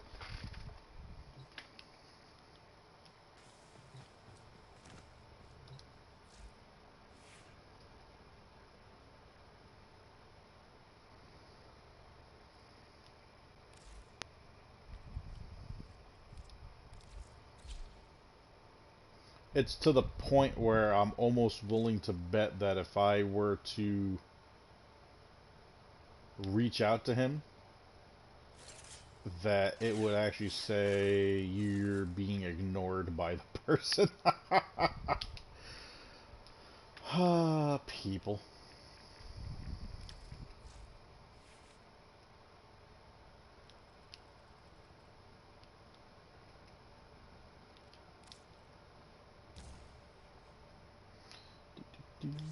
I'm stupid.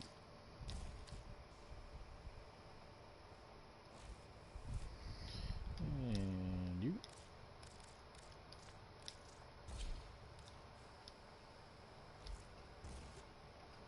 Your collection of mods is impressive, operator.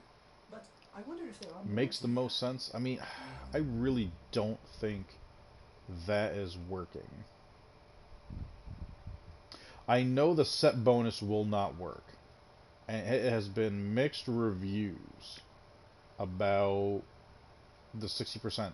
Actually, if Venari actually ignores the lethal damage and becomes immune for 4 seconds. Haven't seen it happen. Willing to give it a little bit more of a try to see if it's not like I'm constantly looking down at Venari's health to see if it is grayed out because he's invulnerable at the time, but he's a pretty kitty. Also, I know Mrs. Viper will get a kick out of this.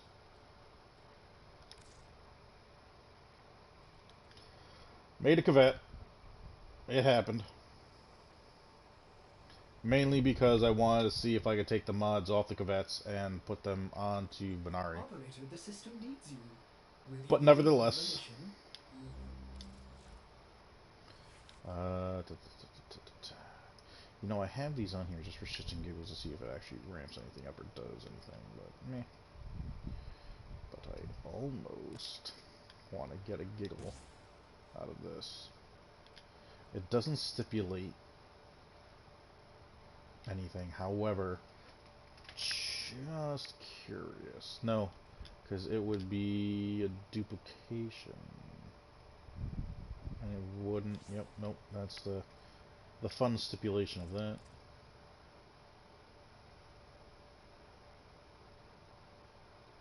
I'm almost curious about other things, though.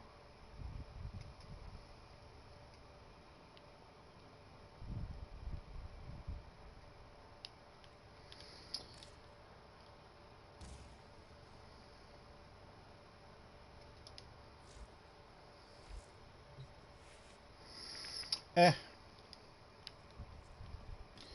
I think that's the biggest thing that I hate. That is gonna be there for like now on. Just the receive, didn't receive. Like that's always gonna be overlapping. Alright. So back to the survival on the steel path here.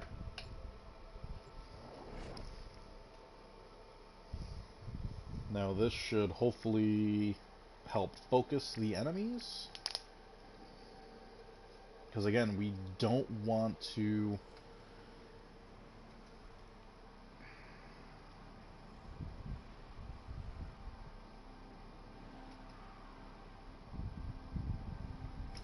We don't want them spawning on the edge of where our radar hits.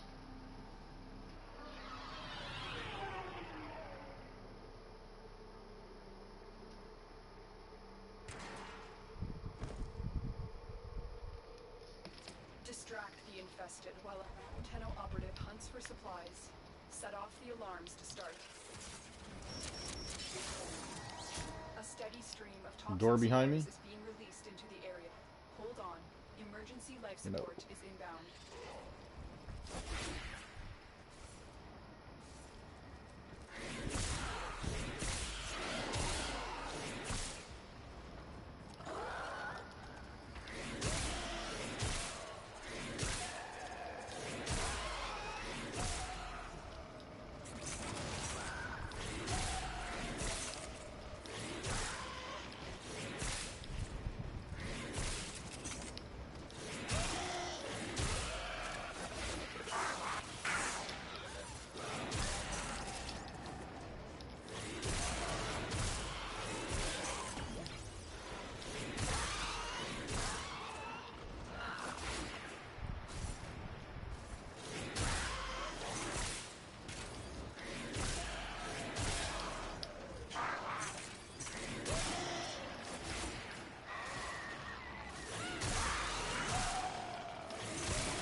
I know this is not going to help my combo counter, but quite honestly, I don't care about that. I am looking for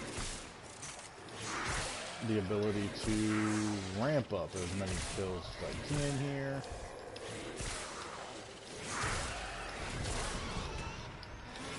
Okay, that number will change as this mission goes on. Capsule to the area. Activating it will buy you more time.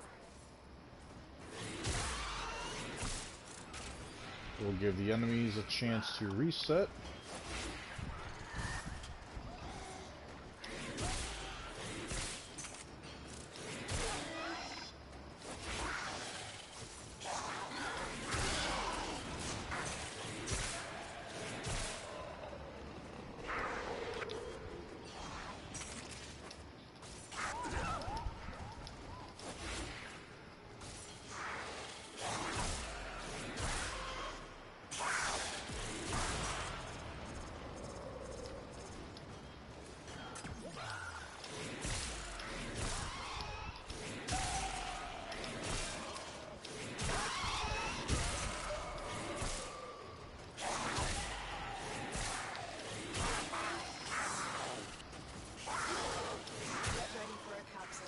What's interesting is it almost seems like they are not filtering in now as many as they were before. Well, here it is. It needed a second to reset. Took a little bit longer than I had thought because of me bouncing around between rooms.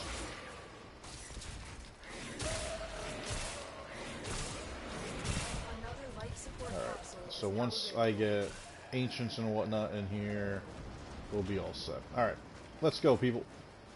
We're holding down the room.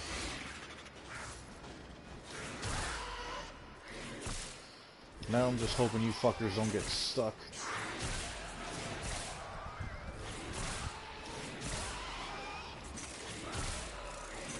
And it looks like you are. It's too narrow of a point for them.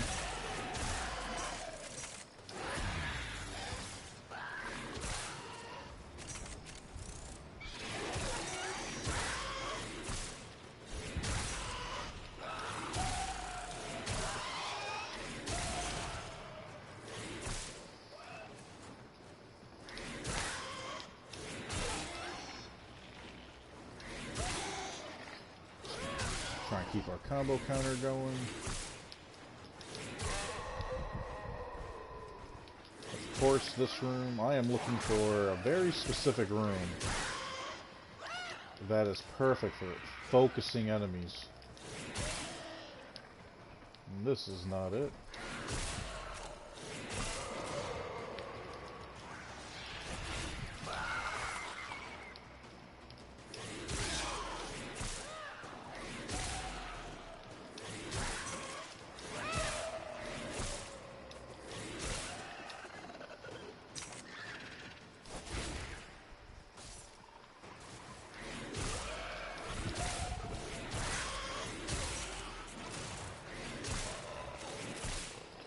This could potentially be it, so long as... Yep. Alright.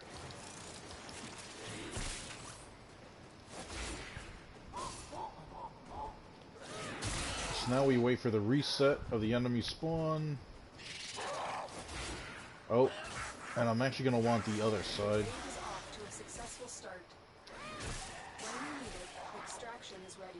I am hoping that you are also, and you are. The reason why I would want this barricade right here will funnel the enemies for me while it's still being an open area, but they're being funneled in a spot that I can physically see and control. The distance here will help keep the ancients from being able to be a problem.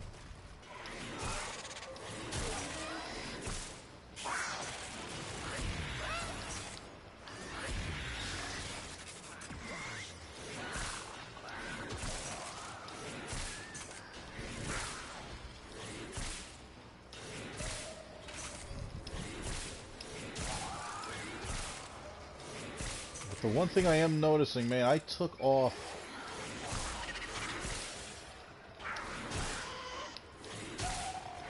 the second primed animal instinct. Man, I feel like I'm not getting the same pull of enemies. And maybe that's just, again, having to wait for the full reset of enemies.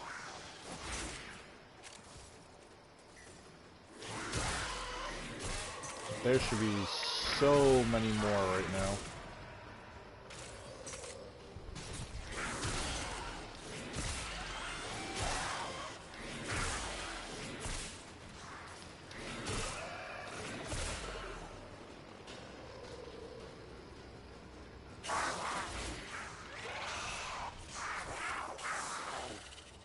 Nah, we're getting there. I think it's just the reset. Waiting for that to hit.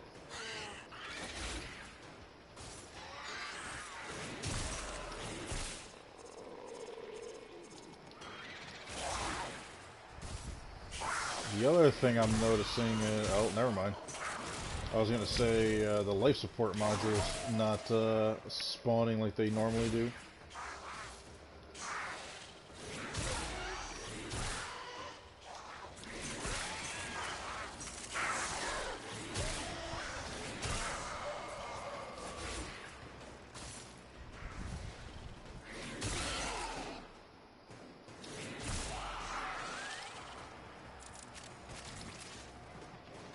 And granted, it's not like I'm getting myself in a place of hurt.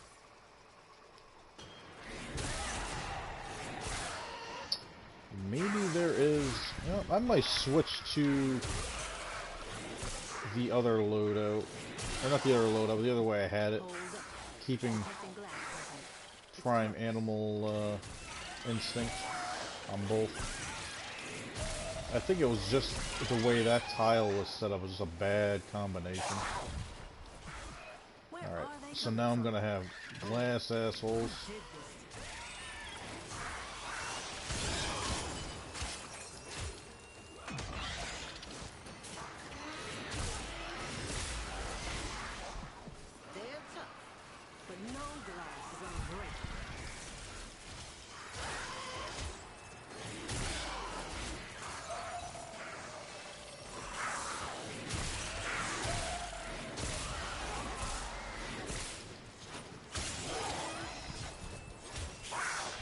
Nope, wrong direction.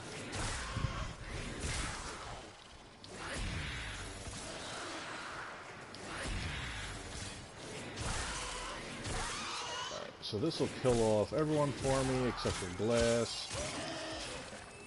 Easiest way to kill off the glass, you gotta use a melee. It really is the easiest way just to get them the hell out.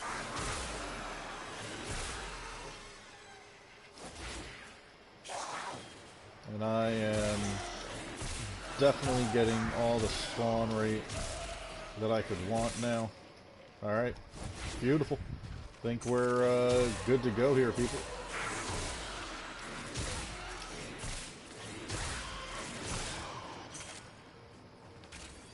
I say that and it just immediately dies off.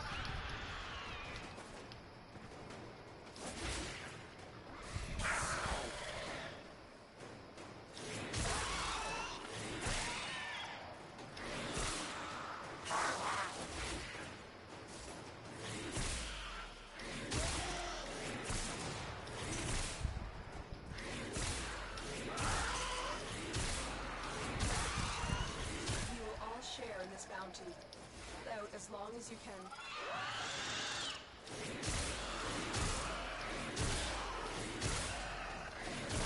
I feel like the other whip claw, the other stat stick with the mire did better damage.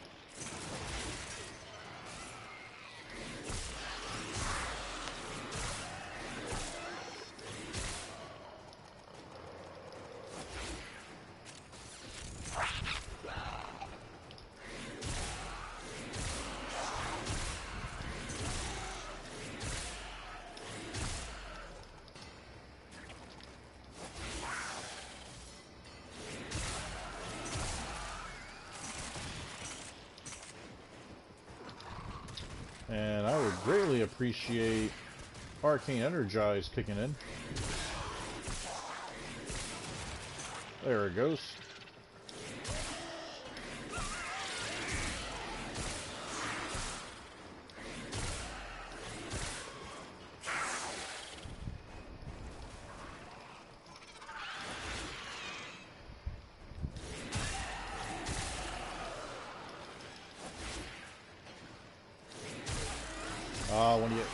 When you target a disruptor to cast an ability on them, it clearly is not going to work.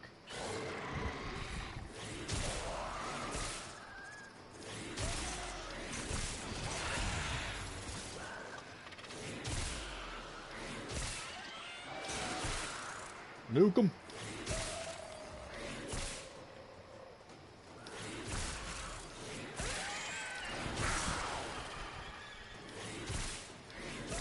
I may be bad, but I'm perfectly good at it.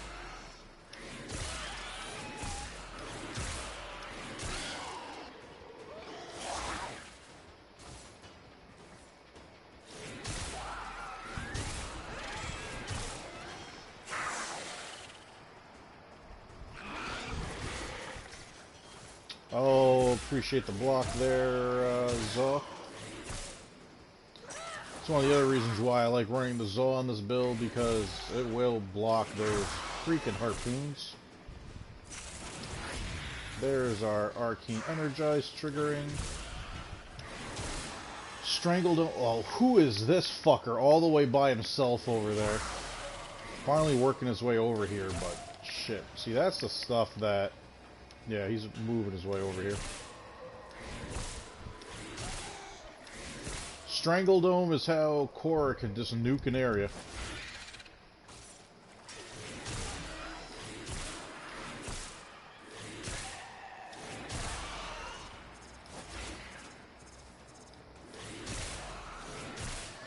You hit one enemy on Strangle Dome, you hit every enemy on Strangle Dome.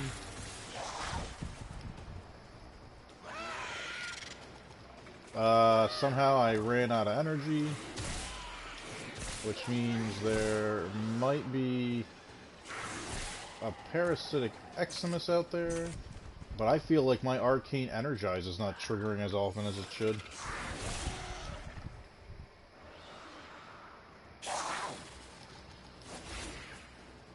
Alright, we hit the healer.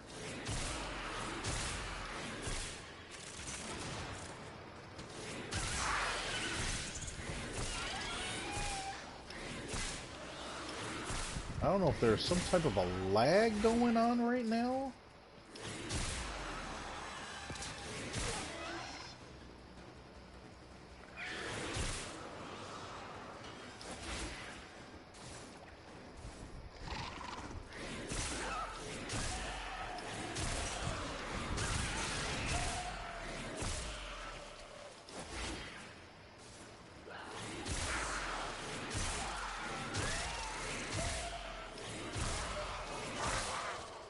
Oh, I showed different melee weapons. Did I not put this back on the setup for the stat stick?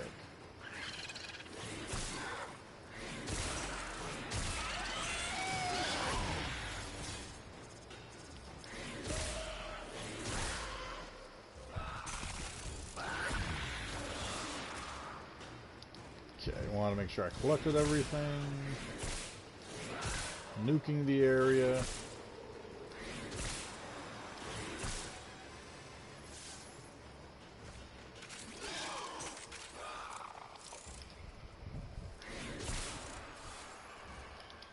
The longer you fight, the more successful. Ooh, intensify.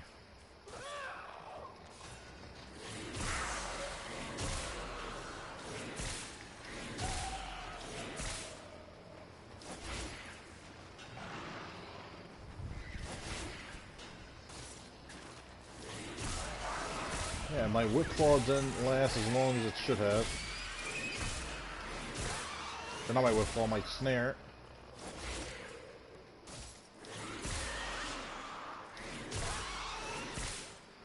Something feels wrong. And there's my energy again.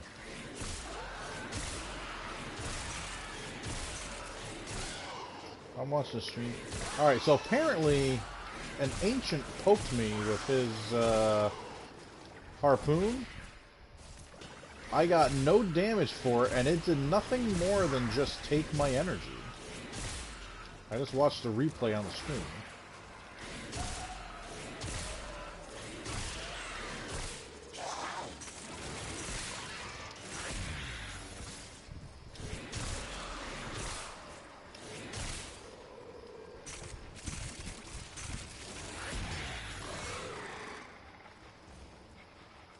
Yeah, see, there is an enemy Eximus somewhere out there that was just ripping my energy apart.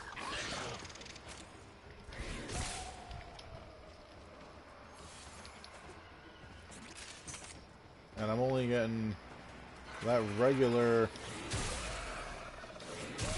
drop on it. Oh, I saw some more drop out there. I gotta keep an eye on better nuking. And making fully sure that I am out of the range of any Eximus that's really going to drain the fuck out of me. But that other stat stick that I was using, the mirror, I think that one's gonna be better. Especially against the infested. I feel like this one might actually work better with the Corpus, or sorry, the Corrupted.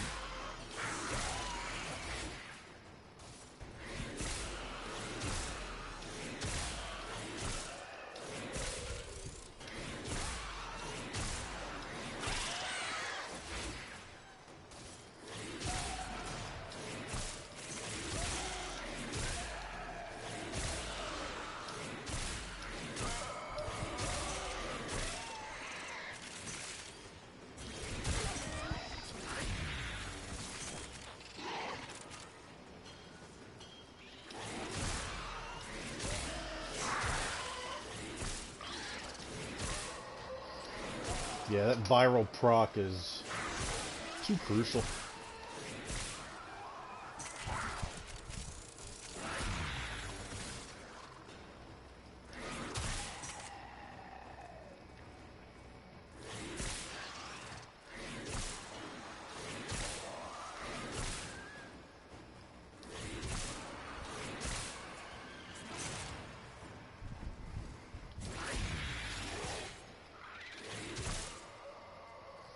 That's actually a good location for Strangle Dome because it will grab everybody from above too.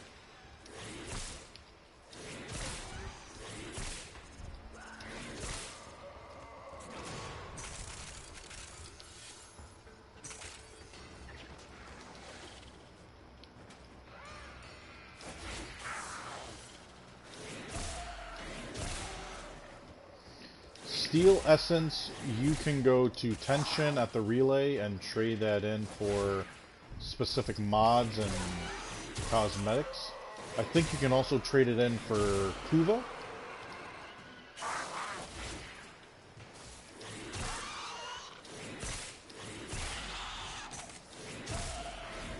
Yep. The viral build is by far better.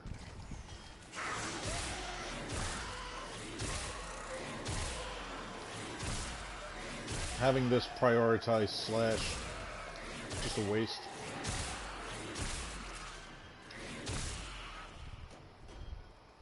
Look what our Tenno operative just found. They could not do this without you.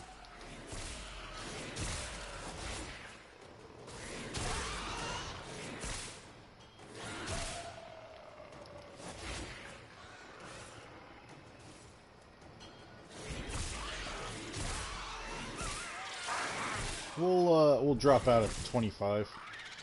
Make that change. We're doing a lot of testing here, and actually I'm going to switch it up to I want to drop some Forma in here, get Rolling Guard in.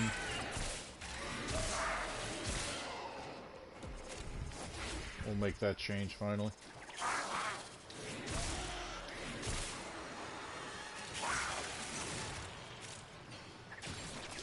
See?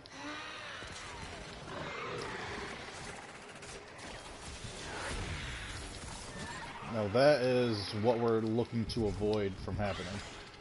If I had Rolling Guard, that wouldn't happen.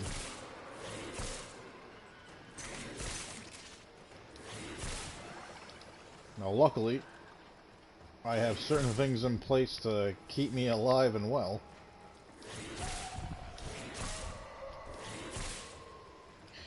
But, yep.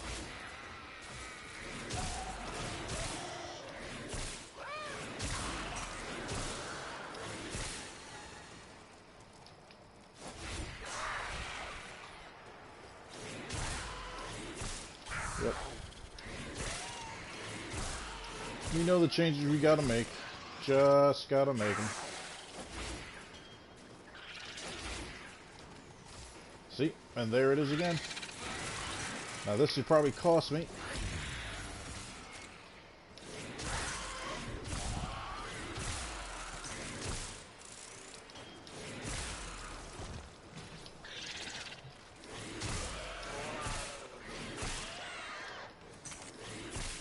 Almost did.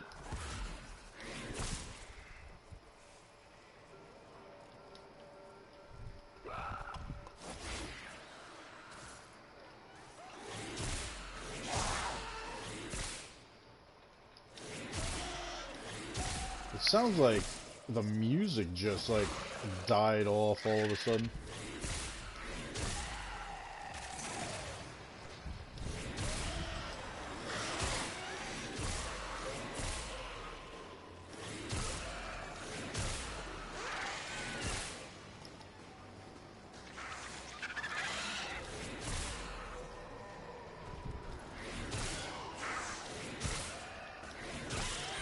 Electro, what's up, buddy?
I'm testing out my Korra build.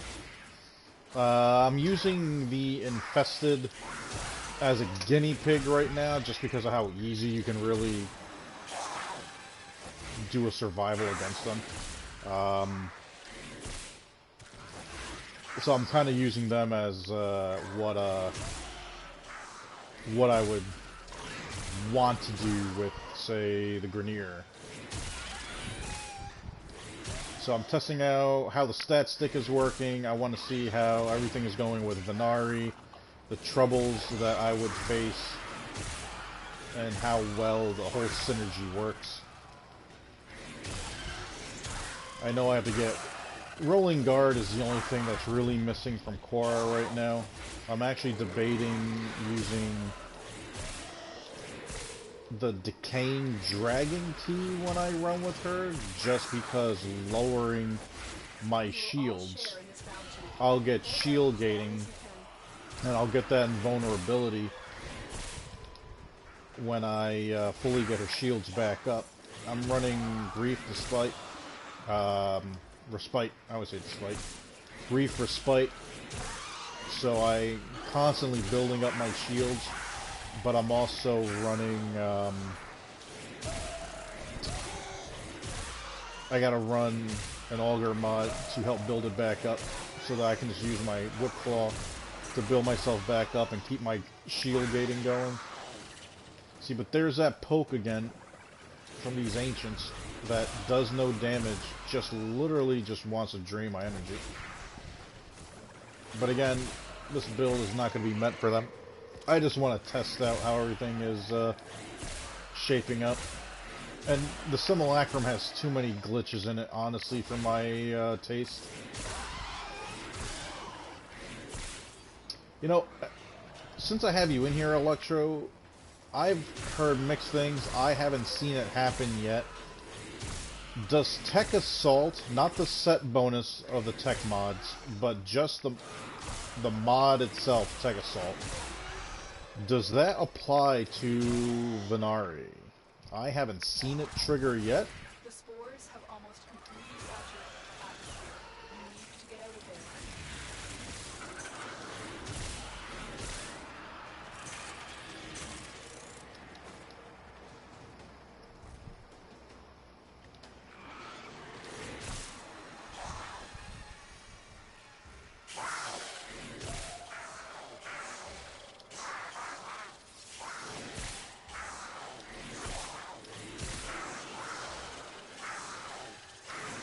Unfortunately, online, it's literally just back and forth. It does work, it doesn't work.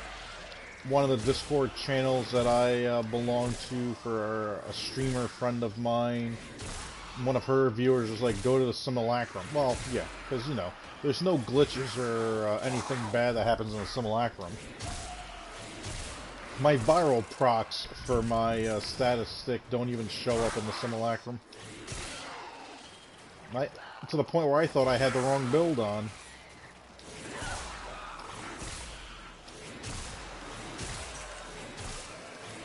Yeah, see, I just figured I'd add, because I wanna take out Venari. I'll still have her as a passive, and she'll come back after 45 seconds.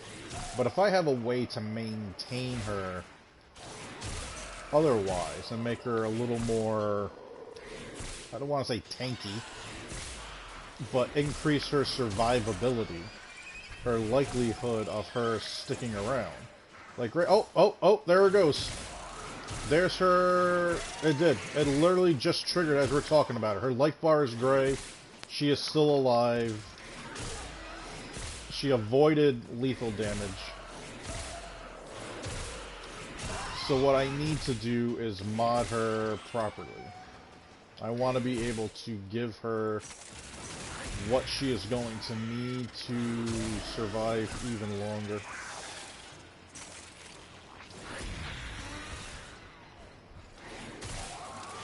Alright, so that answers that question. Literally just happened as I looked down at her life.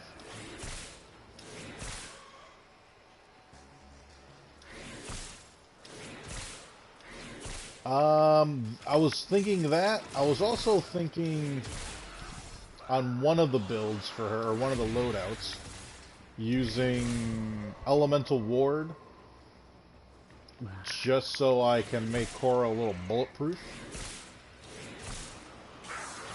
But yeah, being able to keep Deconstructor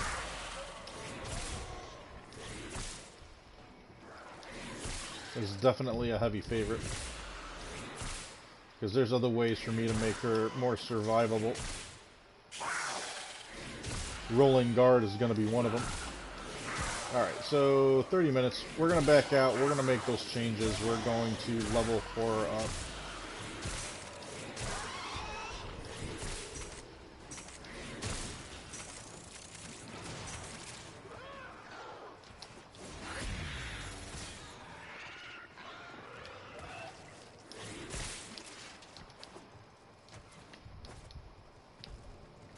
We're going to take the roundabout way here. Of course, you'd be right there. Yeah, see, that should have... No, I know my combo has gone down, but... The longer you fight, the more successful we will be.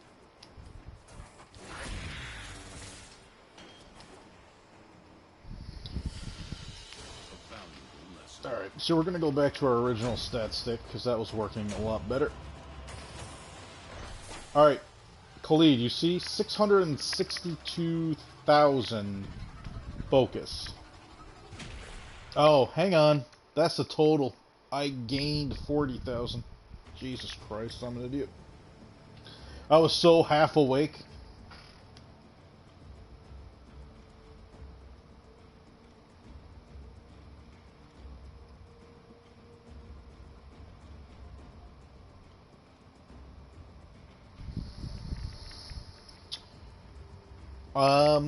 It would be for nothing more than just, I mean,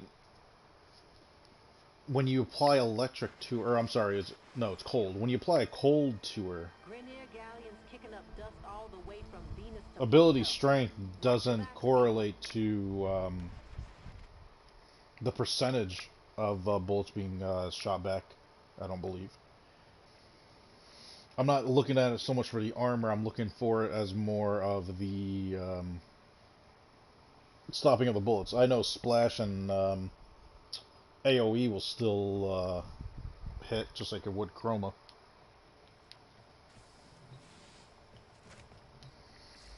Alright, so... Or Chroma. I said Cora, didn't I? Alright, so first things first.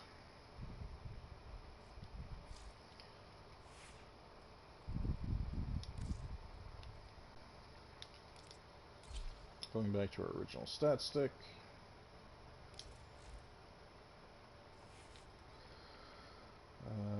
I'm just gonna drop you real quick because I know what you're gonna do, and you. I thought you'd want to know.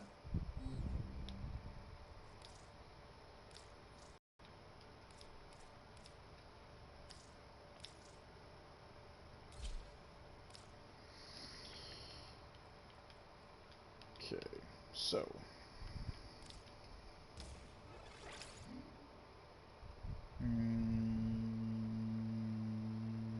Nope, you're gonna take another form after this one. Rolling guard's gonna cost 12. You're gonna get back up to. Oh, hang on.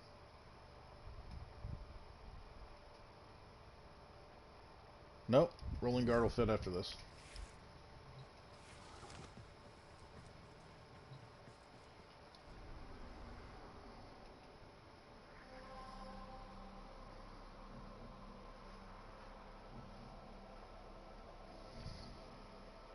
Oh, yeah. I forgot about that, because I can get... But here's the thing, if I respawn the Smeed, I'm looking... I mean, like, I'm gonna lose the Gladiator bonus off of, Deconstructor. I won't be able to get that off the Smita. Smita will... Well, Smita will give me just a flat increase in crit chance, though. What is that, Charm?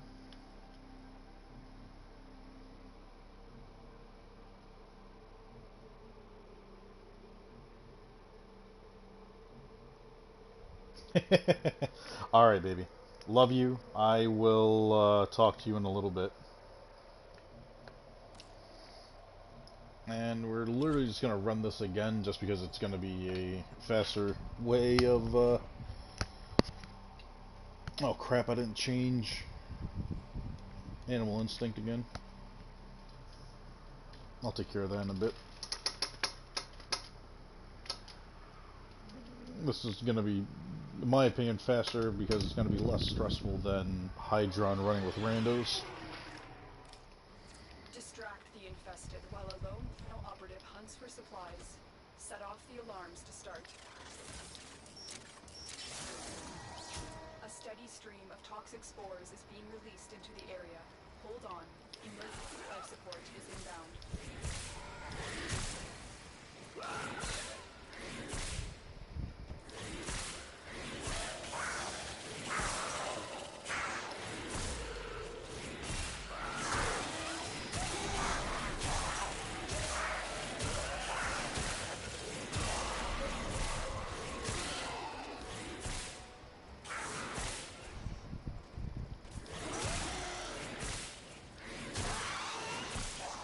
Keep coming.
go, a little more range. By the time the Ancients come, Whipclaw should be up one more level. And, yeah, we'll be good to go.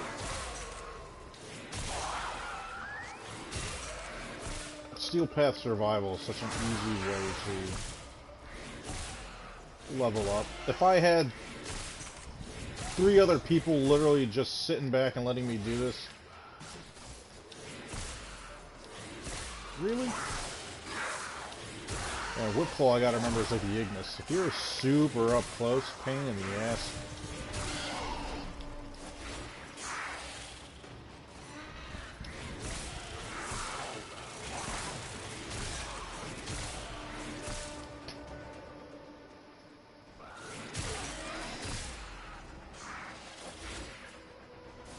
Come on, pull them all in.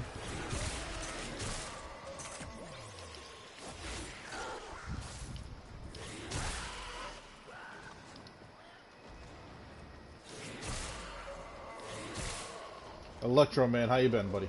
How's your week going? Spawn rate? What, I hit my focus orb and you're just gonna kill it?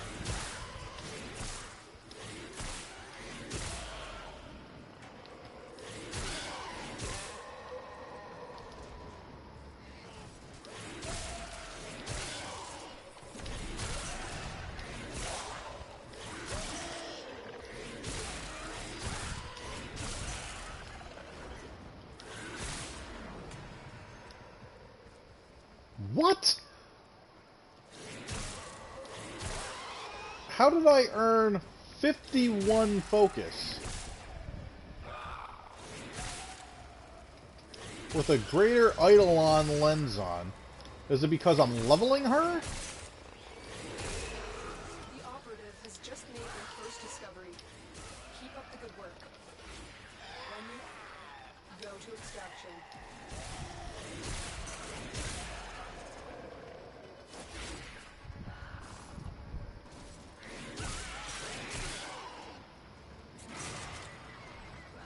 I've gotten higher numbers on accident.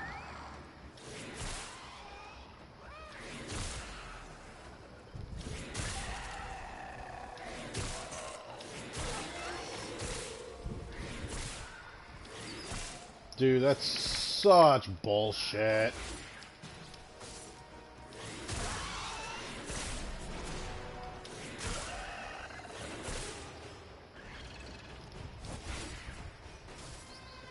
It wasn't always like that.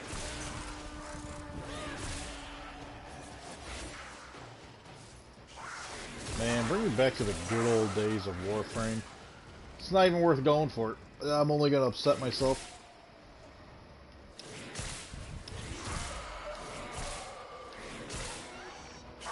I'm here to level. It's what I'm gonna do.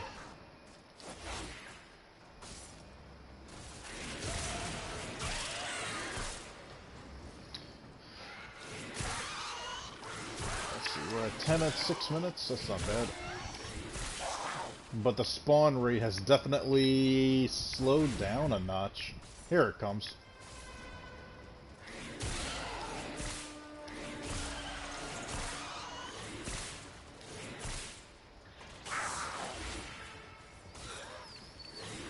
And not to disgust anybody, but I'm like 99% sure there's a spider crawling on my shoulder right now as I'm playing.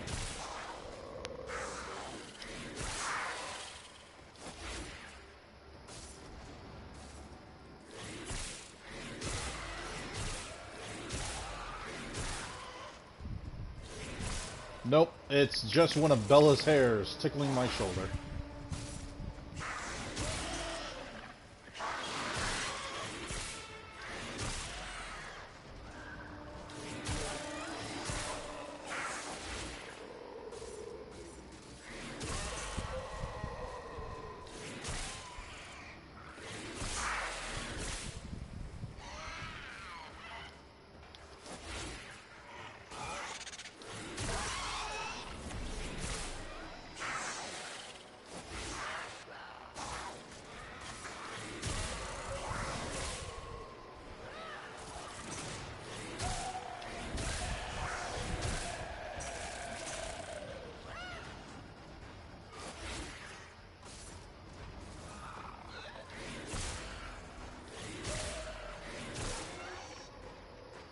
Come on.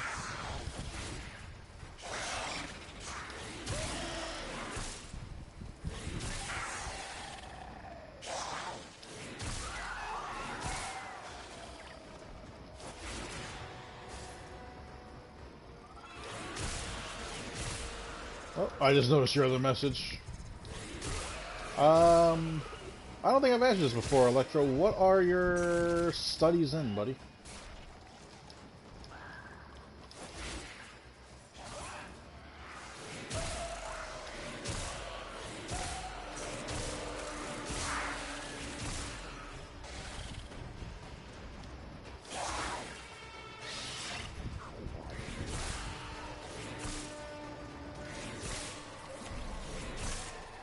Come on.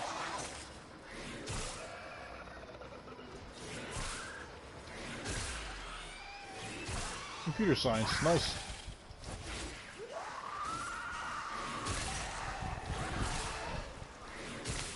I had a handful of courses like that when I was in college.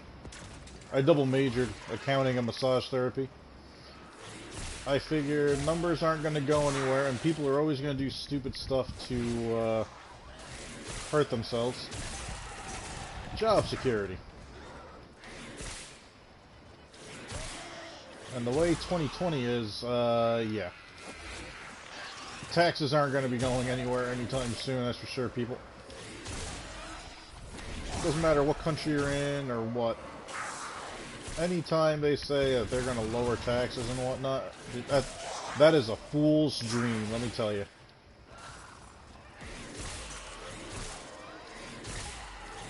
Especially in the States. Every time a politician mentions lowering taxes and whatnot, geez, like that is the same thing as kissing a baby. As long as you can. It is just something to say that's gonna get people to be like, ooh, ooh, ooh, I like the sound of that. Taxes ain't going anywhere. The people that helped you get elected into office need those taxes so they can get their 300% profits up to 400%.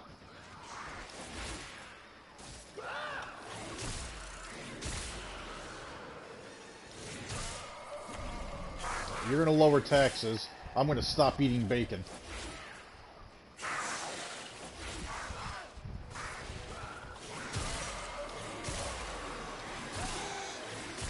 At 15, let's see here. By the time I reach 15 minutes, I should be good enough. But the spawn rate, I think running that. And of course you ate my energy.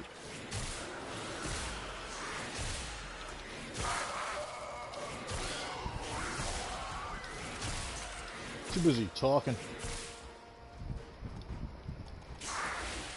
By the time I'm at 15, what should we? Oh, I was talking about the spawn rate. I think running double primed Animal Instinct actually helped with the spawn rate. In certain situations, at least.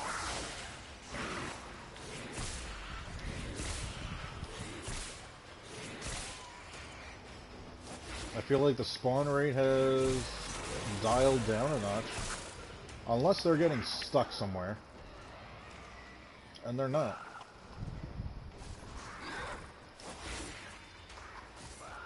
There we go. Pull them all in.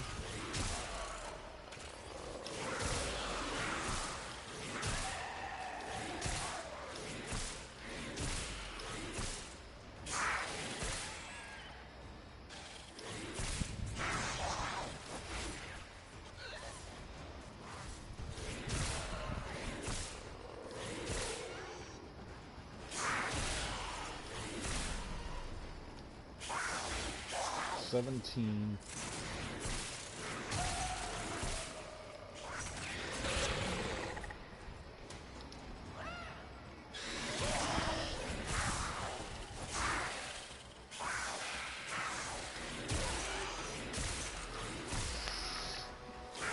A spot in Ophelia. Sounds good. Ophelia, that's Grenier board, isn't it?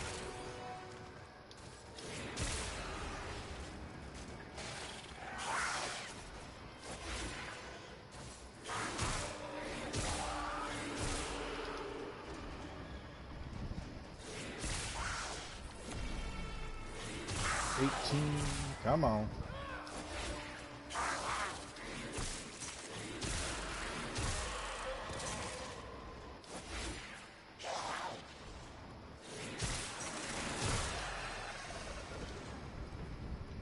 Come on, come on, come on.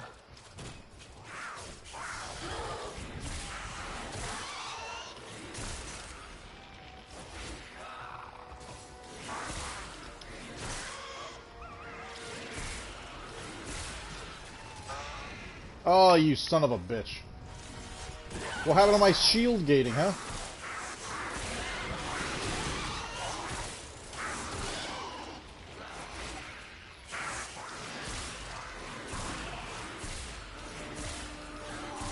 Gotta build up my counter again.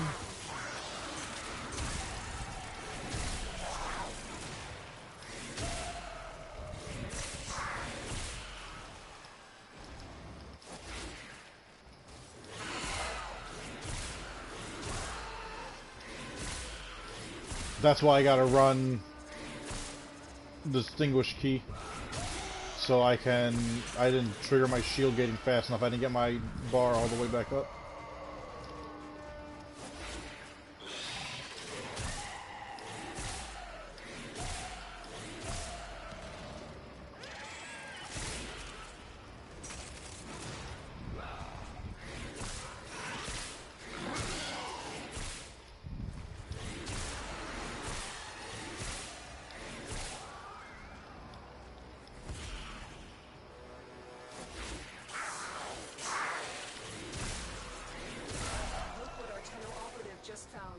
Yep, that's gonna slow me down. Oh, I like how they actually mark it like that on the map now.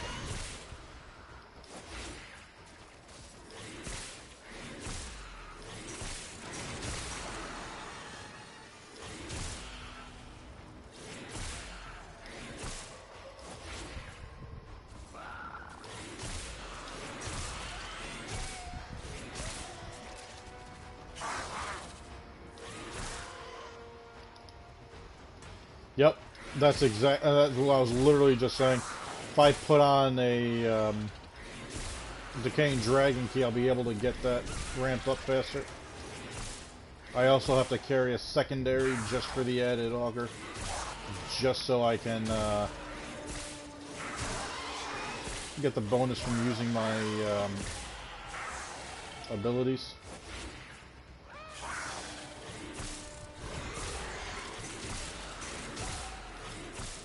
Alright, I need to get you... Well, actually, technically, I should be able to go now.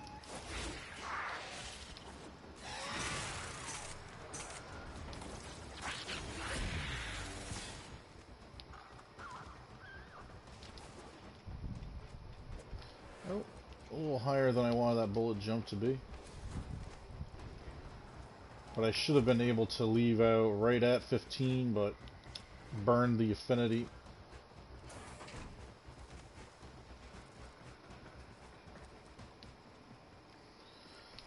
Come on, Cora, move your big old butt.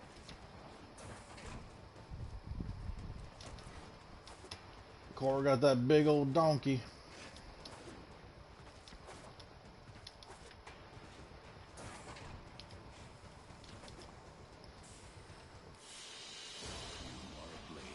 You exist to strike. Strike to Brief Respite is what I have on now.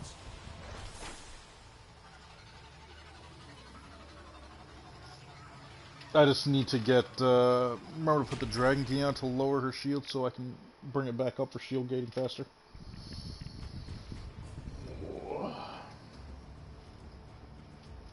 That's why I'm going through this testing phase.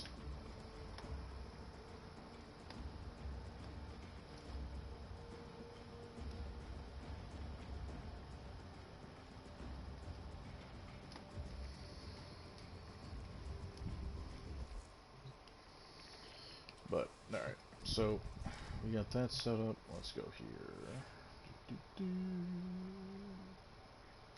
Chamo.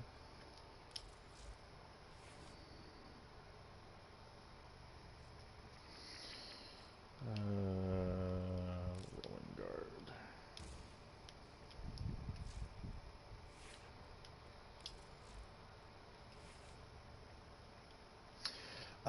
If I put that back on there, I'm gonna run out of shit.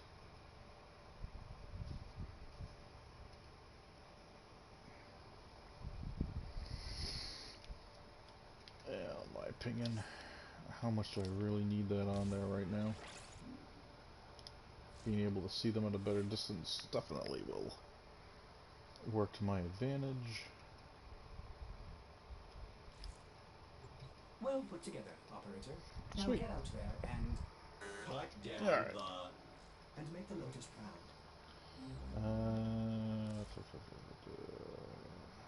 There's something else I wanted to do today.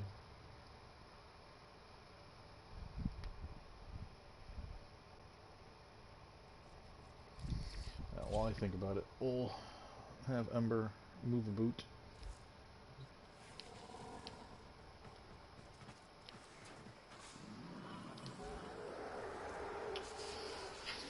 So, let's see here. So this will either heal my companion or just completely revive altogether. You're saying people run this with the Smita, but what about Glat mods? Being able to further increase that critical chance. Or am I missing something with the Smita? I know Smita has Charm, which increases your crit chance when it's cast, or when it's casted on you. It was a Charm, but I don't.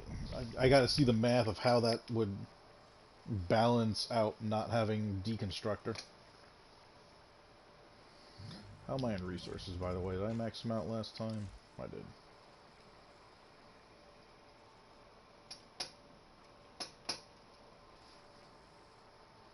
Operator, are you enjoying the view?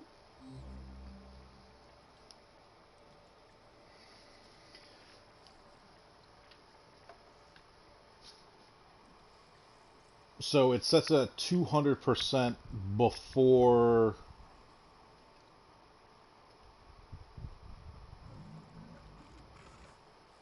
Oh, then there's no sense in running it.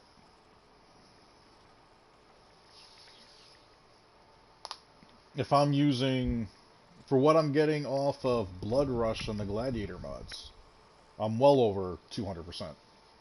Running a Smita will just kill my crit chance down.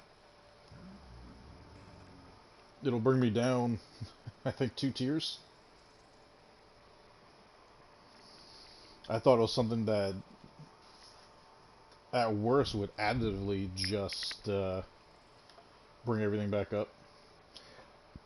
This is a stupid one. Automatically succeed at your next hack attempt. Like, come on. That's my next reward, by the way. I think it's slots, is it not? March for death. Stun enemy. A portion of the next damage you deal to it will be dealt to all enemies around it. Interesting.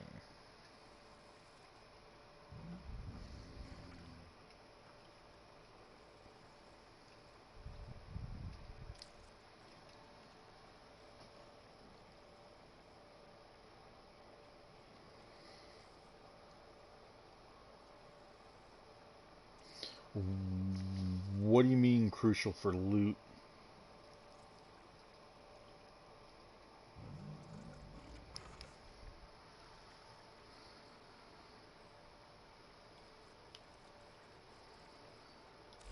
Oh, now I think about it.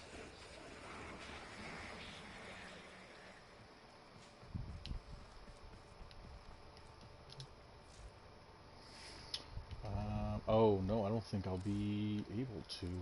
I think I'm at my limit.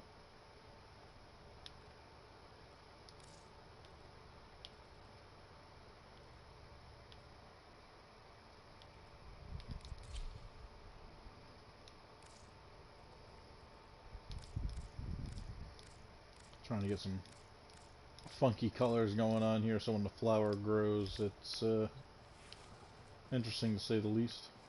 But I don't think I'll be able to subsume you. Oh, 8 slots available. Oh, wait, was that my previous one? Jesus. Alright.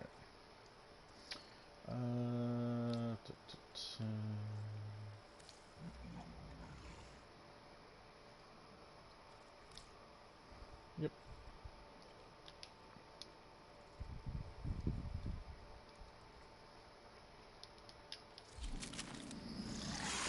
Adios, Ember.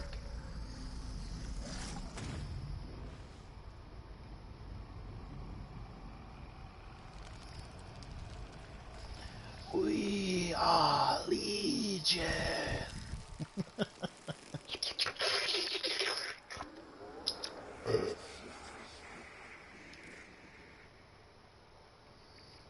Where did I have you on? Old Brown, I think I had set in here.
Ah, that's a pain.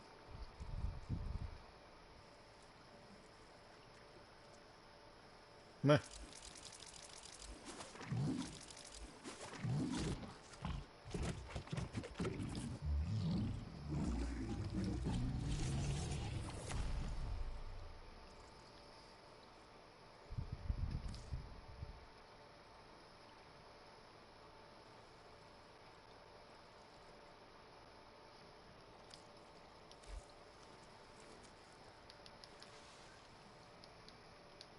Also, I don't know if you heard me or not, but why is it crucial for loot? Alright, now it did. 20 slots on the next one.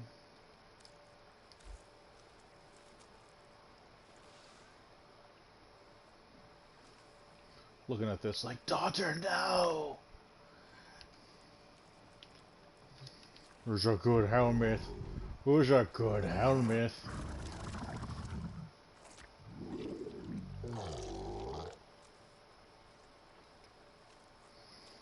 You just said, yeah, but it's crucial for loot. Why is it crucial for loot? Dude, I minimally, the only Kvet I've ever used is Venari. I literally just made my first Kvet in the game yesterday. Like, literally the first.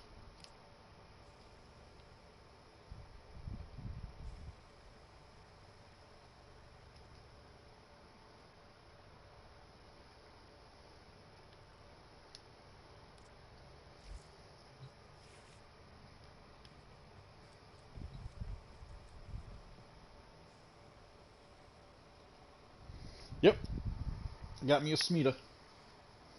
I was hoping to get a Nazara. I made 2 other ones, and they both came up with Smita, so I just ended up getting rid of them.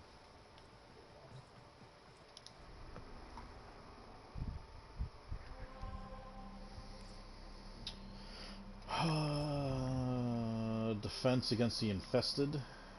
Vault, getting 300% strength. Jeez.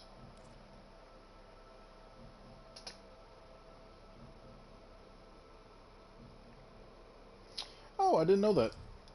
Is that one of the, I didn't take a look at it. It has to be the other mod that naturally comes with it. Actually, I should be able just to do this instead of going through there and having to cycle through Duke being the animal that's there. Oh, and let's put this back to how we normally like it.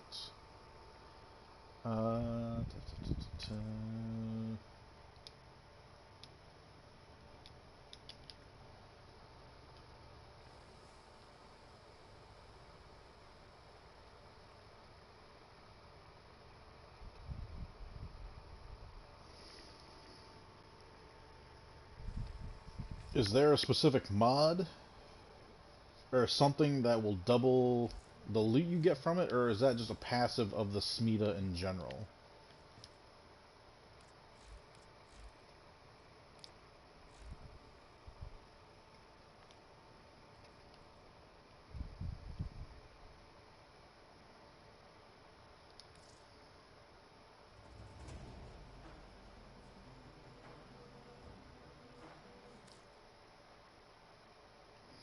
Charm does more than just critical. Gotcha.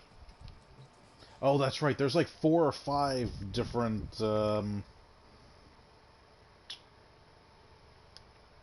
different abilities it can bestow upon you. And that's one for 2 minutes. Gotcha.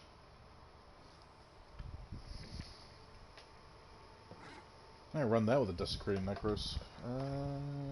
Text message. Here we go.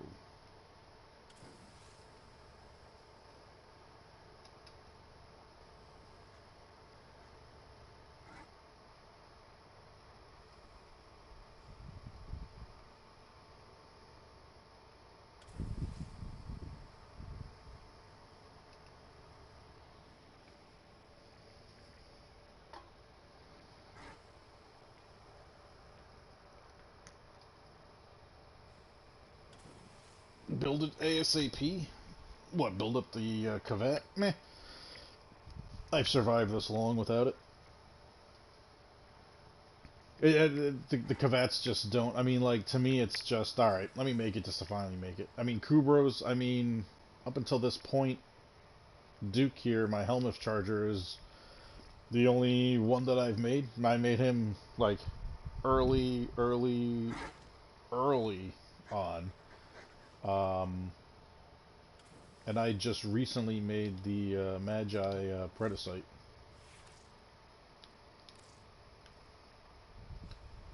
I will call him Venom. The Pharaoh will be the next one, but here's the one thing that I'm not a fan of when it comes to the Predacite, when it comes to all them.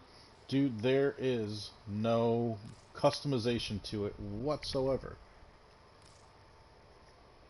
And my mind goes to, if I need to invest in a whole second set of cosmetics, yeah, I definitely made his talents fucking bright-ass green. They're bright-ass yellow. Yeah, holy shit. Colorblind much there, Viper? I haven't eaten yet today, so I'm a little off. But the lack of customization to it is just...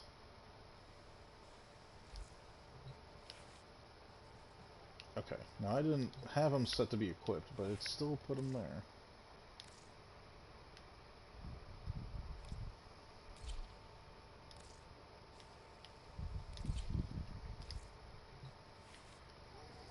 The lack of customization is off-putting. And I mean, I don't believe there's anything here for a Predacite.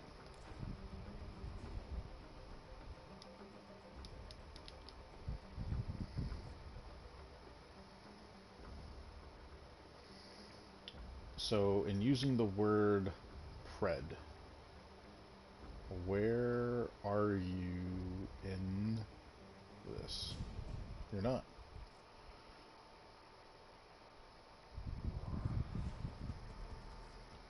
So how are we in the Glaive Proto skin? Predating.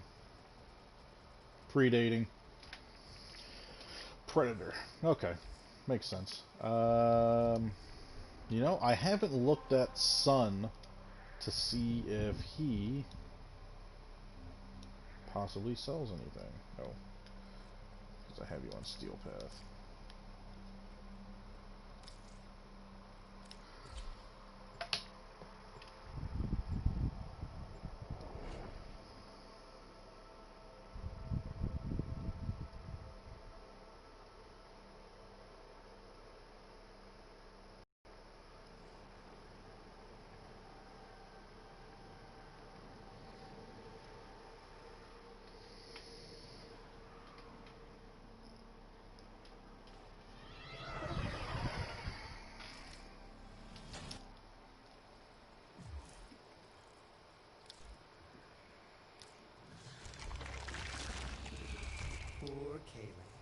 thinks this family may yet have a future. Yeah, he doesn't have Not me. Mm-hmm. any type of a cosmetic. You're just tags.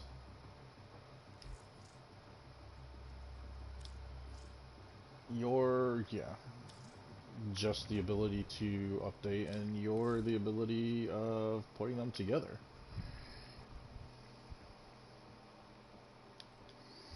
Come to think of it, no.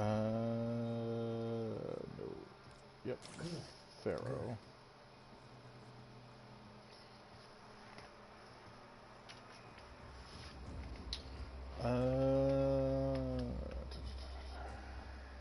Tail, rigid scales, none observed. Cartilage, anti.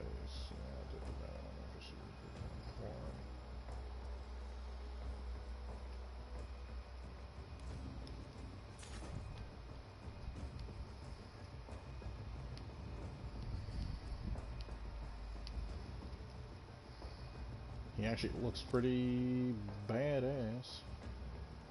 But this is...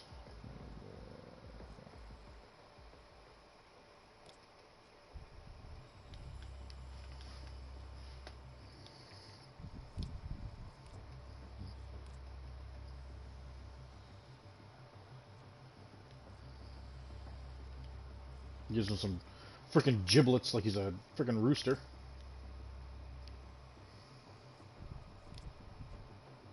As you wish.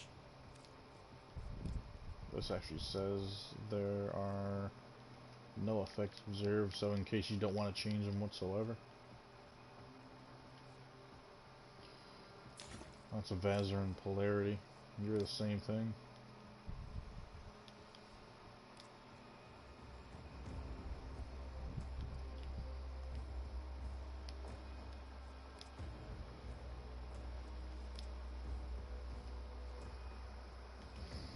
I mean, that doesn't look horrible, but again, this is the limitation to the customization that you'll be able to have with them.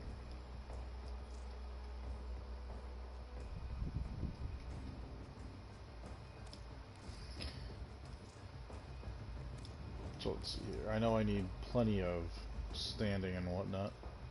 You guys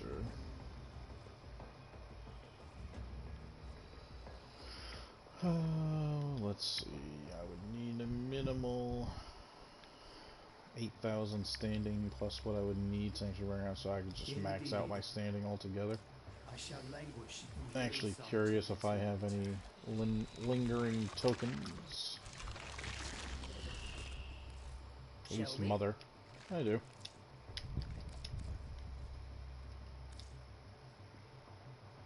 Mother tokens are incredibly easy to get your hands on.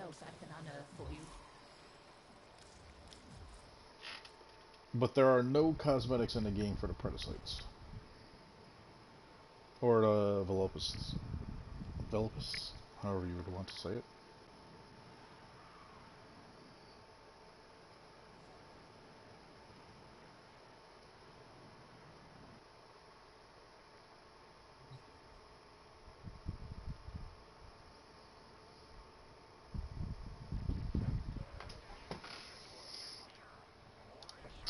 Okay, well, alright, let's dive in and get some things accomplished, shall we? Hey. Suspend 5 or more enemies in the air at once with a heavy slam melee attack.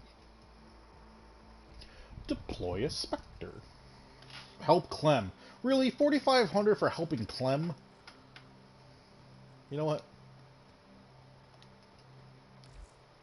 I haven't helped Clem, and I couldn't tell you how long. Let's see what the hell we have to do for Clem.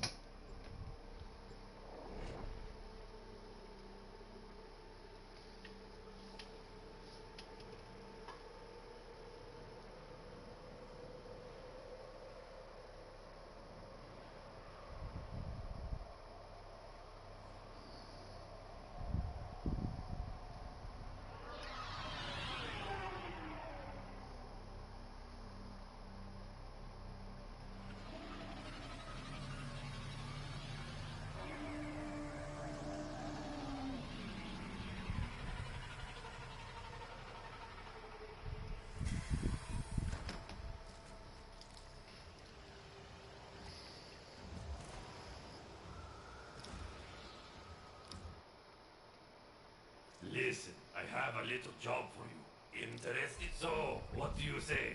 Will you help him out? And don't worry, you'll get... Jesus, that voice. And don't worry, I'll help him out.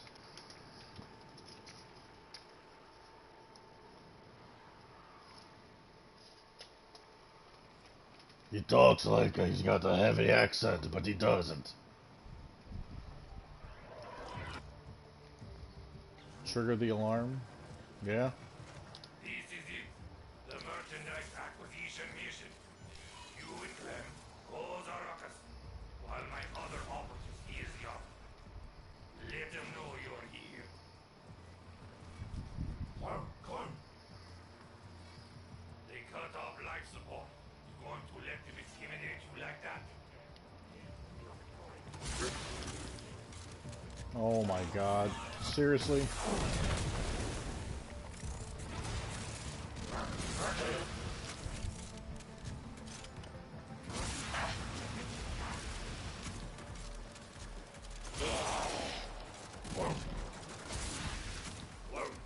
I should have just brought freaking Equinox and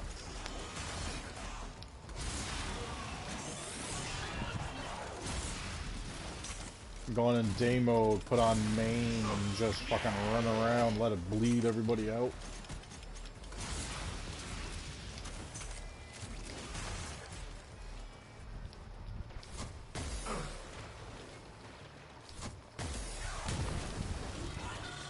$10 of this?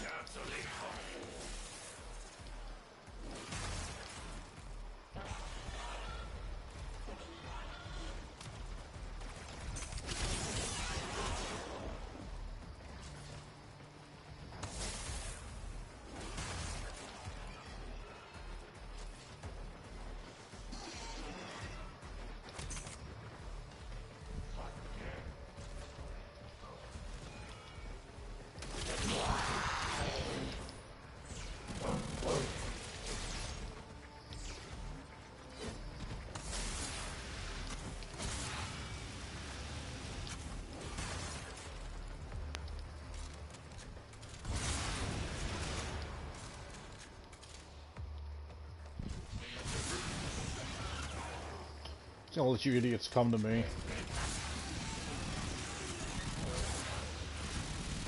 What a joke of a mission. This is a Clem mission?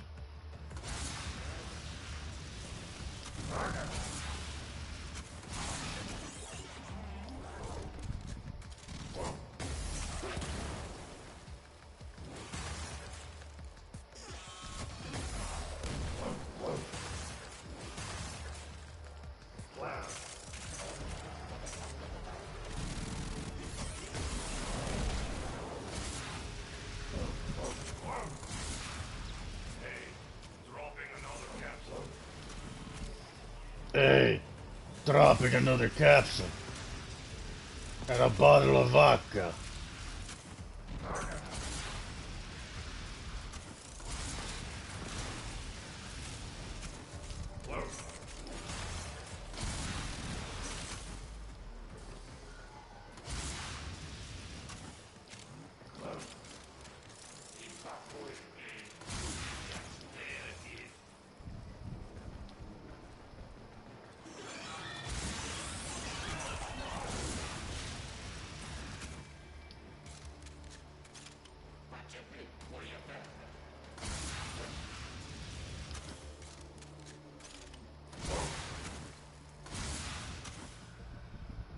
I don't even know why I have my on. These guys can't freaking hurt me.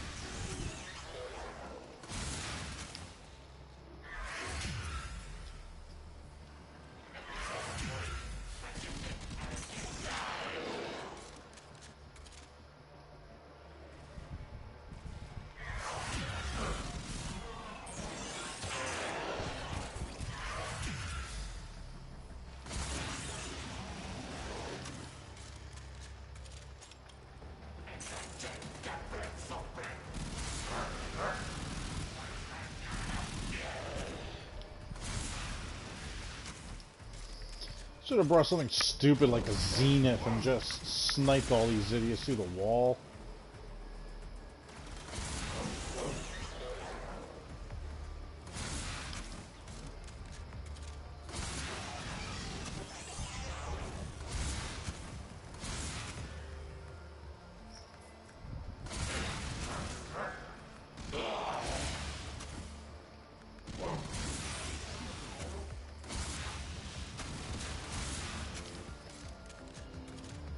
Here you go, Clem, you take care of him. Clem can kill them all himself. He doesn't even need me. Maybe he does. You were dropping everybody else, Clem?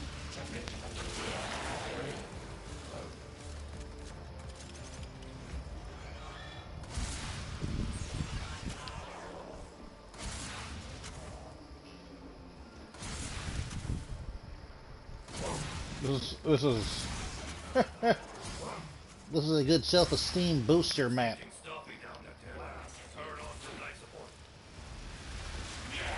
Not giving me enough people to keep life support going though.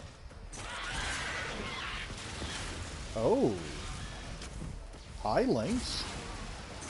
That's a nice little surprise.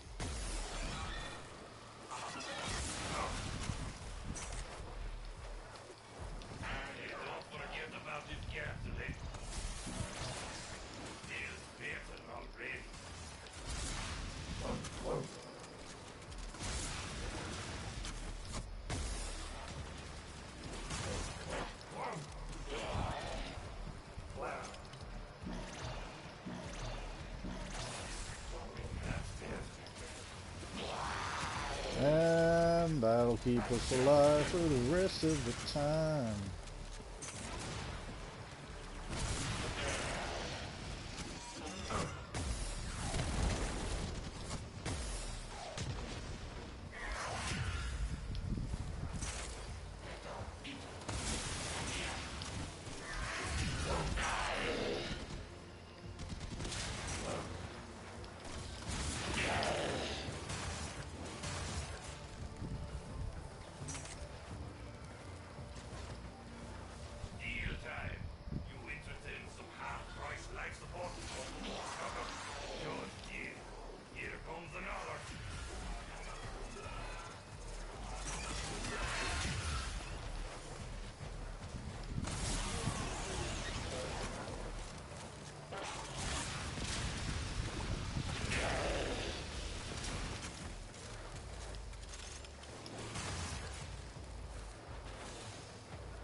Holy shit. Holy shit.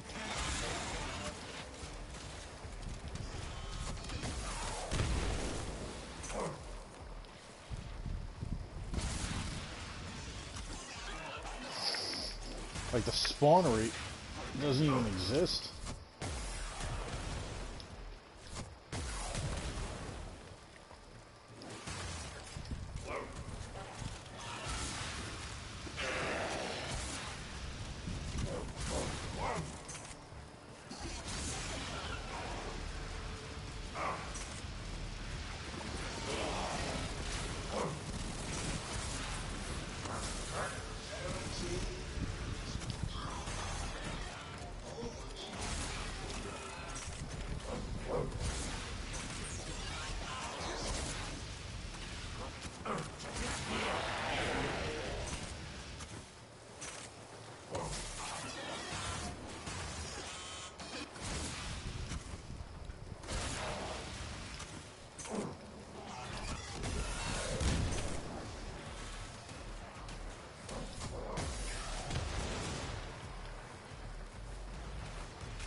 god, is this over yet?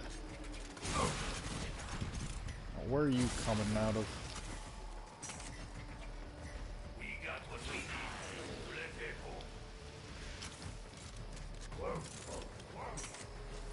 Let's go, Clem.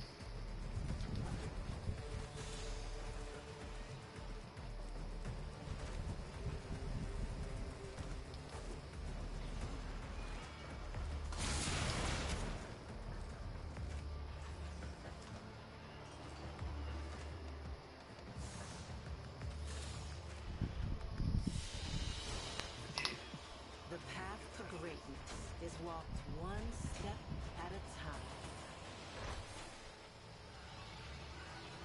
Yeah, this was kind of a step backwards.